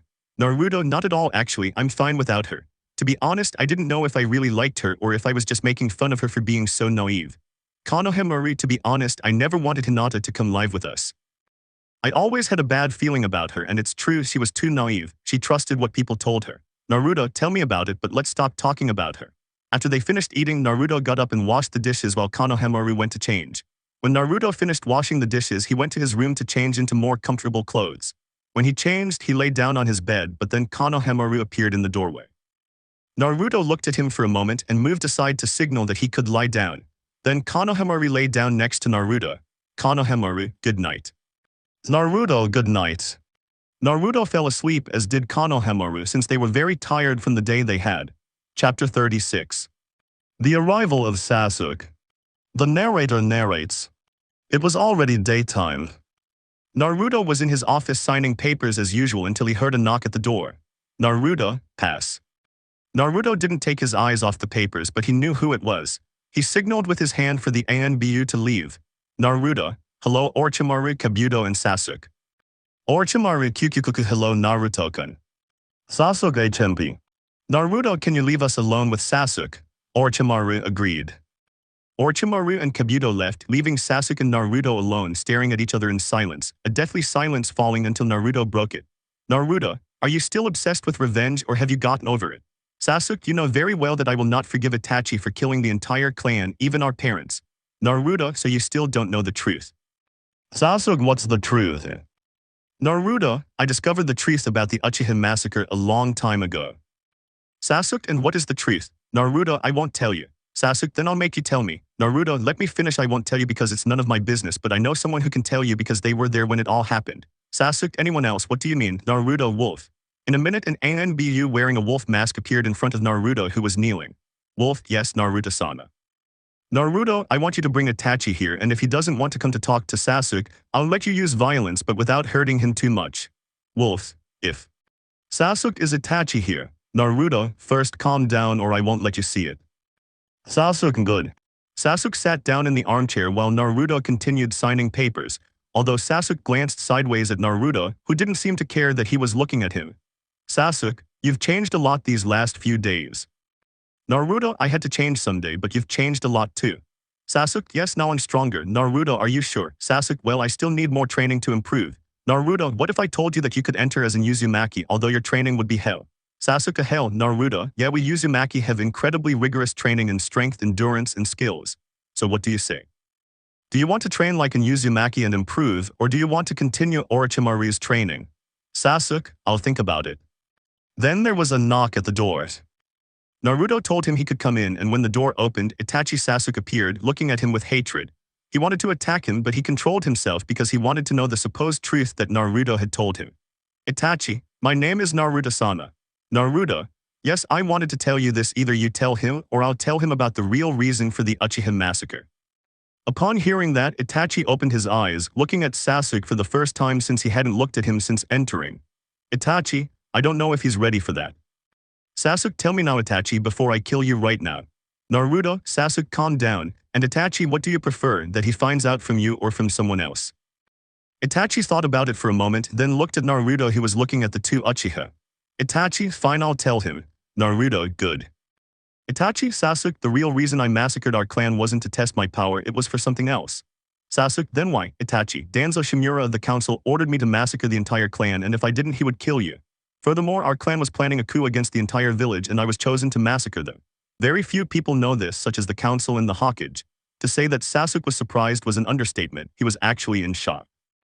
Now, the thought of massacring the entire clan just to test his power was a gamble, especially considering that he had never killed him and his entire clan but had instead left them alive. Sasuke, why didn't you tell me then, and why didn't you take me with you? Itachi, I didn't want you to go through the life I had to go through. I would have preferred to leave you in Konoha where you would be safe and sound, and that you never associate with people like Orochimaru, but I guess I was wrong. Sasuke, if you had told me, I never would have gone with him, and I wouldn't have had to go through everything I went through to find you. Itachi, if that's why, I'm sorry for not telling you, but I was doing it for your own good. Naruto, I think they need their privacy so they can go for a walk around the village. And by the way, Itachi, you have a mission tomorrow. Itachi, yes. Sasuke, wait, Itachi, are you from this village? Itachi, doesn't my ninja protector say so? Sasuke looked at Itachi's forehead and saw if he had the Uzumaki ninja headband on it. Sasuke, then become part of this village. Naruto, are you sure? Sasuke, yes. Naruto, okay, you just need to fill out this village entry form with your information, and by the way, there's another Uchiha in this village. Itachi/Sasuke. What, Naruto? Yes, she lives with one of my cousins and a little girl. I'll introduce you to them tomorrow, but I think they need to rest, especially you, Sasuke, since you had a very long trip. Sasuke, yes. Sasuke put all his information on the sheet Naruto had given him, then signed it and added it to the rest of the papers. The two Uchiha brothers left, leaving him alone to sign more papers until night fell. Exhausted, he left, leaping across the rooftops of the houses and buildings they had built. When he arrived home, he saw Konoha with lunch ready, so he sat down to eat peacefully with him. After they finished, Naruto went to wash the dishes while Konoha went to sleep in his room. I read one of the comments that said Konoha didn't like sleeping with Naruto, so now Konoha will sleep in his own room. When Naruto finished washing the dishes, he went to his room to change into a more comfortable one and lay down, eventually falling asleep from exhaustion. Chapter 37. Naruto in Love. It was a quiet day in Uzumaki. We found Naruto in a battle against paperwork where it was clear his enemy was winning. But then he heard a knock at the door, so he told someone to come in. He revealed a girl with long blonde hair down to her waist, tied in a braid, pale skin, dark black eyes, and wearing a navy blue shirt with gray armor on her chest and navy blue pants. Naruto. Uchiha. I'm Uchiha, she said, bowing respectfully. Naruto, what brings you to Uzumaki, Uchiha? He asked curiously, although he wouldn't lie, he thought the girl was pretty. Uchiha. The Raikage told me to come here to give you a very important scroll, she said, handing over a scroll she took from her backpack. Naruto. Interesting. Uchiha, looking at Naruto with a blush. Naruto, well, it says here that they're looking for the two-tailed Jinchuriki to make her have strong children, and they tried to kidnap her at one point, he said seriously. Uchiha, that's right, the Raikage wants to know if you can let me stay here until all that's over, she said nervously because of Naruto's serious demeanor. Naruto, sure, you can stay at my house, or I can just find you, but he didn't finish because Uchiha interrupted him. Uchiha, no, I mean, can I stay at your house? She asked nervously and blushing. Naruto, of course, I don't see why not. Here's a map of the village. The place marked is my house. It won't be hard to find since it's my clan's compound. He hands the map to the girl with a blushing Uzumaki-style smile. Uchiha, yes, of course, he said, blushing. Uchiha left the office, leaving Naruto alone staring at the door through which the girl had left, until Kurama emerged from inside Naruto and looked at him with a mischievous expression. Naruto, what? He asked, looking at the nine-tailed fox. Kurama, nothing, showing a smile. If you want, you can stay at my house, he said mockingly, making Naruto blush and then burst out laughing. Naruto, stop laughing already. Kurama Otasan is just being kind, okay? Kurama, sure, if by kind you mean inviting a girl to your house and then staring at her undresses, well, how kind of you, he said sarcastically and mockingly. Naruto, HMP, I don't deny that she's cute. Kurama, haha, I knew it. He saw Naruto looking worried. If you're worried about falling in love with the girl and her getting scared, I should remind you that she's the Jinchuriki of the Two Tails, so she'll understand, pup. Naruto, yeah, I know, but what if she didn't like me? Besides, I fell in love with her as soon as Kurama Otasan came in, and I don't want her to betray me like that Hyuga girl who told me she loved me, he said with disgust when mentioning Hinata's name.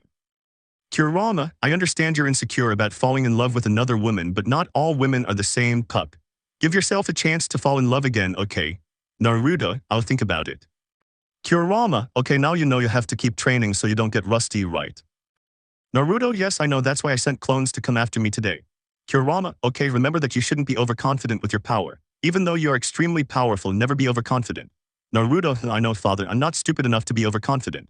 Besides, I know we're in times of peace now, but war could break out at any moment and I don't have my entire clan.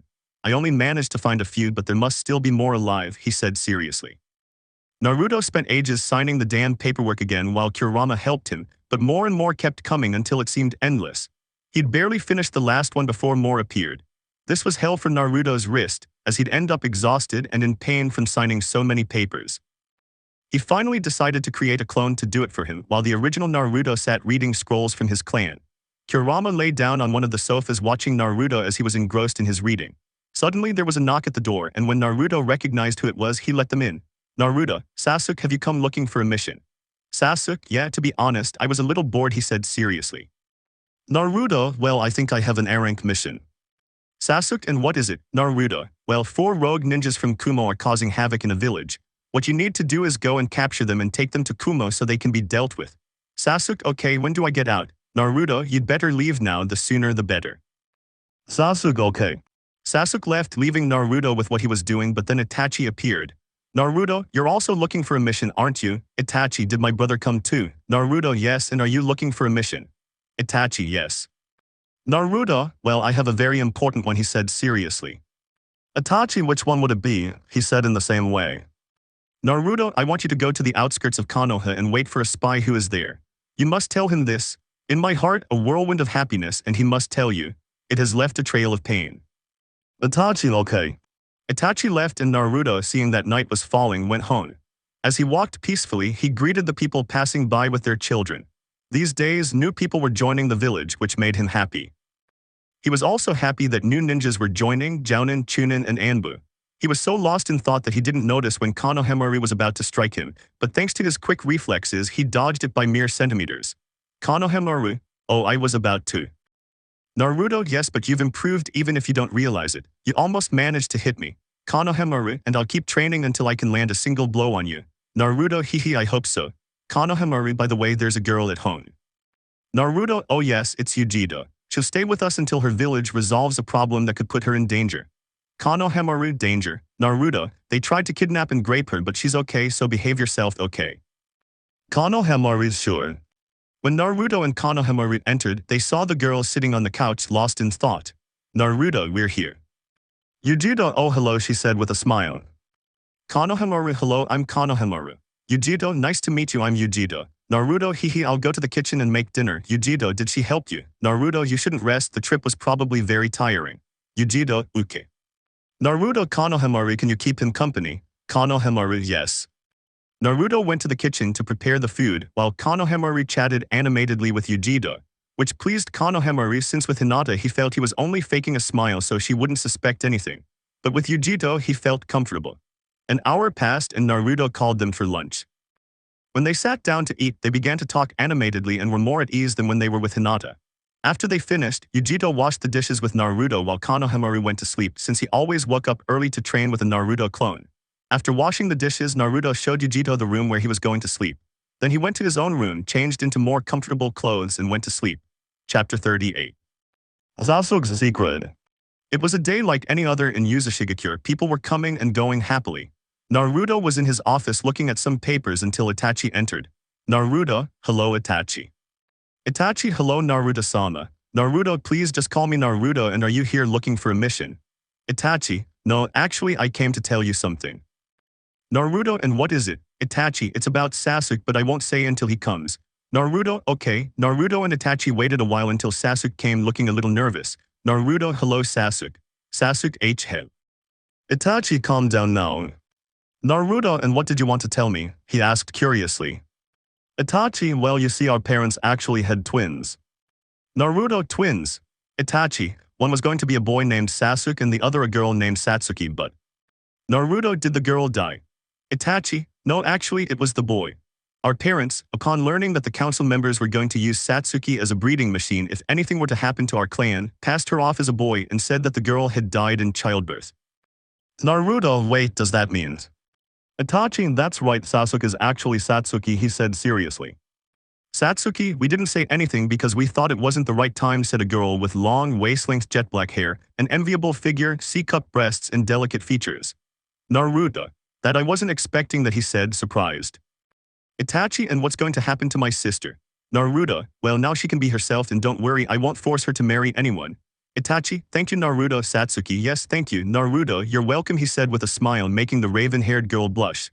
Itachi, although I think my little sister has already found her partner. Naruto, huh, Satsuki, shut up, idiot. Itachi, Satsuki, let me talk to Naruto for a bit, okay? He said, watching as the raven-haired girl nodded rudely and left. Naruto, what's wrong? Itachi, Naruto, I want you to do me a favor. Naruto, yes, of course. Itachi, if anything should happen to me, I want you to take care of my sister. Naruto, okay, I'll do it, he said seriously. Irachi, I think you saw how my sister reacted when she saw you, right? Naruto, yes, she was nervous and blushed a little. Itachi, well, you know that Uchihas only fall in love once in their lives, right? Naruto, and if they lose that precious person to them, they gain great power in their eyes. Itachi, I think my sister fell in love with you. Naruto, from me, Irachi. Naruto, well, Satsuki is very cute and all, but I'm not very good at this love thing. Itachi, relax, Naruto. I don't want you to confess your feelings right now. I just want you two to go out and get to know each other. Besides, Satsuki is willing to share your affections with other girls. Naruto, okay, I'll try. Itachi, thank you Naruto. Naruto, you're welcome. And changing the subject, did you go to Konoha? Itachi, yes. Naruto, what did he tell you? Itachi, Konoha is in very bad shape, the economy is failing, its ninjas have started leaving for other villages and many are beginning to move to nearby towns. The Hokage is trying to form alliances with the villages once again, but nobody wants to have an alliance with them if you don't agree and many have started to get sick. Naruto, in short, Konoha is already going to ruin. Itachi, that's right. Naruto, ha ha ha ha ha ha, I wish I could be there to see that damn Minato's face. Itachi, I could go see them. Naruto, yes, but it would be a waste of my valuable time, so I'll send one of my clones to look at it. Itachi, all right with your permission. Naruto, goodbye. Itachi left, leaving Naruto with his annoying paperwork. Since he didn't feel like doing it himself, he assigned a clone to do it and sent another clan to investigate Konoha. Meanwhile, the original Itachi went to find Satsuki, who wasn't far away as she was at an Anbu training ground. When he arrived, he saw her training, but then Satsuki tripped. Naruto didn't know when, but he moved so fast that even he couldn't believe it, as he was now holding Satsuki by the waist. Naruto, are you okay? Satsuki, yes, thank you. Naruto, you're welcome, he said, letting go of Satsuki. You know, it's a little strange seeing you as a woman. I had got used to seeing you as a man, he said nervously. Satsuki, oh, if you want, I can be a man again. Naruto, no, it's not necessary, Satsuki, you look fine like this. Satsuki, really? She said, blushing. Naruto, you're really pretty, any girl could be jealous of you. Satsuki, hehe, I don't think so. Naruto, you have a lovely laugh. Satsuki, thank you. Naruto, don't thank me, I'm just telling the truth, Titebio. Satsuki, I missed that, Titebio. She said with a smile, getting closer to Naruto, and I missed hearing your voice. Naruto, are really? Satsuki, yes. But in the end, they had to leave because Konohamaru was calling Naruto to go home, and Itachi was calling Satsuki to eat. So they left for their homes. When Naruto arrived, he saw Yujito setting the table, so they all sat down to eat together. When they finished, they washed the dishes and went to sleep since Naruto always woke up early. He went to bed first, and when he got to his room, he changed into a more comfortable one and lay down, staring at the ceiling for a while until he slowly began to close his eyes until he fell completely asleep. Chapter 39. The Lover's Forest. The narrator narrates. Naruto was strolling through his village, enjoying a day off from putting his clone to work as usual. He was chatting with Satsuki and Yujito, one wanting to get to know Naruto better, the other wanting to spend more time with her old friend, albeit in the very future. The two girls were having a great time with the Uzumaki, oblivious to everything around them. Just listening to Naruto talk about anything made them happy, and they occasionally laughed at his jokes. Satsuki, it seems his prankster attitude is still there, she thought, listening to Naruto talk about how he had played one of his pranks on Uruka, and Uruka made him clean up everything his prank had caused. Naruto, although it was really fun to see all those Konoha villagers getting covered in paint, hahaha. Satsuki, PFF, hahaha, so it was you, hahaha. Naruto, of course it was me, Titebio, otherwise who could have got away with it? Yujito, they didn't catch you. Naruto, actually no one suspected me since they thought I was lost in the forest. Yujito, and why lost in the forest? Naruto, well, a week ago I went into the forest to escape a group of villagers, and when I got out I decided to get revenge and play that prank on all the villagers. Then I went back into the forest. After 3 days I came out and everyone was still looking for the culprit, hahaha. Satsuki, the truth is that everyone was upset about what happened, so they asked the Hokage to find the culprit. Yujito, hahaha, and what did the Hokage say? Naruto, I'm sorry, but I don't know who it could have been, so I can't do anything, he said, imitating Minato's voice, hahaha. The look on those villagers' faces when they heard they couldn't do anything to the culprit was hilarious. Satsuki, I think they're still looking for that culprit. Naruto, well, let them keep looking for him, they're wasting all their time because he's not with them anymore, right? He said with a foxy grin. Satsuki, there it is. Naruto, what's that? He asked, confused. Satsuki, that smile. Yujito, what's with that smile? Satsuki, every time he smiled like that, something bad happened and it always had to do with him. Yujito, Naruto-kun, what are you planning? Naruto, you don't want to say what I did, he asked without losing that foxy grin. Satsuki, what did you do? Naruto, well, let's just say the villagers of Konoha woke up looking very colorful, he said amusedly. Yujito, don't tell me that. Naruto, that's right, I played the same prank on them that I played years ago, he said proudly. Satsuki, hahaha, I'd love to see their faces now. Naruto, well, I'm telling you, they weren't very happy with the joke, hahaha. Yujito, hahaha, Naruto, you're so funny. Naruto, yes, I know. Satsuki, Naru, can you watch Yujito and me alone for a while? Naruto, why Satsuki, it's just girl stuff you can't know. Naruto, okay, Titebio. After Naruto moved a little away from the two girls, Satsuki looked seriously at Yujido, who was the same. Satsuki, tell me you like Naruto, right? Yujido, yes, just like you, right? Satsuki, yes, look, what we can do to avoid fighting over Naruto's heart is to share it. Yujido, I totally agree. Satsuki, okay then, we'll make Naruto fall in love with both of us. Yujido, yes. The two girls approached Naruto again, who was gazing at the beautiful sky until he saw the two girls in front of him. Naruto, oh, are you two done talking about your girl stuff? Yujido, yes, but we want to go somewhere else. Naruto, sure, just tell me and I can take you. Satsuki, do you know any romantic spots around Uzumaki? Naruto, well, if there's a lover's forest, it's a beautiful place full of majestic animals and beautiful flowers where many people can go day and night. Yujido, so you'll take us there. Naruto, of course I don't see the problem, Titebio. Naruto grabbed the two girls by the waist, one on each side, making them blush, but they didn't have time to say anything because Naruto had already teleported them to the Forest of Lovers. And as the Uzumaki had said, it was a beautiful place where animals could approach the lake there without any fear.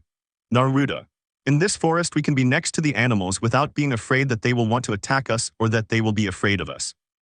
Yujido, and why? Naruto, the Uzumaki ancestors reached an agreement with the leader of these animals. He was a very strong and wise animal whom all the animals respected. Satsuki, and what was that agreement? Naruto, may animals and humans live in peace and tranquility. Yujido, so that's why animals don't attack us or are afraid of us. Naruto, that's right, this only happens in this forest since it's not like that in others. Satsuki, so this is a special forest. Naruto, yes, also because every few years animals come here to find mates, just like those who live in Uzumaki. Yujido, Satsuki, well, I must say it's very beautiful. The three of them were there all day, although the two girls tried to flirt with Naruto, but it was too difficult since the Uzumaki was so oblivious that they had to hug him, one on each side to make Naruto nervous. And well, let's just say the Uzumaki did get nervous feeling the two girls' breasts against his arms, and they also made Naruto blush. And so the day went by, with them making the Uzumaki nervous or blushing. As night fell, they left, each going to their own homes. Naruto and Yujido had barely entered when they saw the table already set, with ramen in the middle and Konohamaru sitting and waiting for them. Konohamaru, welcome, he said with a smile. It's Naruto, we're here. Then they sat down to eat peacefully until they each went to sleep. Chapter 40. Naruto, we want a date, POV Norma. The blonde man was working as usual, signing many papers, since people from other villages were still coming to live in the village or simply to spend the day there as a vacation. This is so tiring, Titebio, he said, looking out the window. And I wonder what you're doing here, he said, blushing slightly as he remembered yesterday until he saw Satsuki and Yujido enter calmly. Hi Naru, they both said in unison. Hey girls, what do you need? He asked curiously. Oh, nothing, it's just that, well, we want to. Do you want to, Naruto, we want a date? They shouted in unison, blushing. The blonde boy was somewhat surprised by what the two girls were asking him, and he hadn't reacted until a few minutes later when he heard Satsuki's voice calling him. Naruto, hey, are you okay? Yes, I'm fine, she said, recovering from the surprise. And who do you want to go on a date with? She asked, sounding a little jealous. I don't think he understood. You're right, Naruto, we want to go on a date, but with you, Yujido said with a smile. With me, or can't you go out with us? Yes, of course I can, Titebio. They're not 8. Are you coming to pick us up? Of course, she said, watching the two girls walk away happily. What just happened? You just told two girls who are crazy about you that you're going out with them tonight, said a small Kurama calmly with an amused smile. Well, I think I should go buy them something, he asked, not very convinced. Puppy, you have no idea what to give them, do you? Yeah, I don't know what to do, Kurama. I've never been on a date with two girls at the same time, Titebio. Relax, puppy, just give them both flowers, he said calmly as he lay down on one of the armchairs. By the way, this is what Naruto's office looks like. Kurama helped Naruto with the date plans since he wasn't quite sure what to do. First, he was going to take them to a fancy restaurant with a beautiful ocean view. Then he went to buy some things to put in the lover's forest, since there was a beautiful place he knew and wanted to show the two girls that night. Although it had been a little difficult to buy the things because of the many fans who admired him so much. I think that's enough, Titebio, he said as he finished adding the last detail to his surprise. Wow, you really outdid yourself this time, pup, she said, looking at the beautiful gesture the blonde boy had made for the two girls. I hope you like it. I'm sure they'll love it, now go get ready. That's right, I don't have much time, Titebio. The blonde boy sped off towards his house.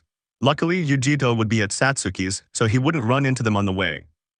When he arrived, he took a quick shower and changed into something more elegant, which is this. It was time to go find the girls who were at Itachi's house since Satsuki had been living with him since she arrived in the village and Naruto was already standing in front of the door but he was nervous. Come on Naruto, you can do it. He encouraged himself as he knocked on the door. It wasn't long before the door was opened by Itachi who smiled when he saw the blonde boy. Nervous? He asked, amused. The blonde boy nodded with a small smile while nervously scratching the back of his neck, something like that. I guess, Titebio. Don't worry, I noticed you've got them very smitten, he said calmly as he stepped aside. Come in, they're still getting ready. What? The two men headed to the living room, where the blonde man sat on the couch chatting with Itachi about anything and everything, until footsteps were heard on the stairs. The first to appear was Satsuki, who wore a very pretty royal blue dress that reached her thighs with black shoes, and Yujito wore a cream-colored dress that also reached her thighs with white shoes. We apologize for the delay, they said in unison, sounding somewhat embarrassed. Naruto stared at them somewhat mesmerized, his mouth wide open, while Itachi watched him amused. If you don't close your mouth, a fly will get in. I quickly shook my head and then looked at the two girls with a still-dazed smile. Don't worry. You look very beautiful, Titebio. What? They were already at the restaurant Naruto had chosen, carefully examining the menu. Wow, even though it's a very elegant restaurant, its prices aren't that high, Yujito commented, quite surprised by the very reasonable prices. The blonde man smiled as he looked at the two girls who still couldn't decide. I don't know what to order. Everything looks delicious. You can order whatever you want, said the blonde man, also looking at the menu until his eyes lit up when he saw his delicious ramen listed there. I didn't think I'd find ramen here, he said happily. Satsuki laughed, amused to see how happy the blonde boy was to see or talk about ramen. I guess you've decided what to eat, right? The blonde boy quickly nodded. That's right. I'll definitely choose ramen, Titebio. A little while later they had already placed their orders and just had to wait while they talked about anything and honestly were having a great time. Some people occasionally came by to greet the blonde man and thank him for their opportunity to have new lives. After a while the waiter arrived with everyone's orders and left, leaving the couple alone in the VIP room. You really outdid yourself with this place, the raven-haired woman commented, looking at the small room they were in. It was a fairly large room with a table in front of a terrace overlooking the city. There was a small crystal chandelier. The ceiling was white with some lion figures with golden touches. Small rubies were embedded in their eyes. The floor was dark wood with a gray synthetic velvet carpet and the walls were beige. To one side was a large black leather armchair with a small glass table, and in the middle was the table where they were sitting at that moment. What can I say? I wanted to give them the very best, he said, proud of his choice. Well. Let me know in the comments below if you guys want the next part. Also check out my other video that has been shown and left. Thank you for watching. If you enjoyed this video please like and share this video. And have a fantastic day. Bye.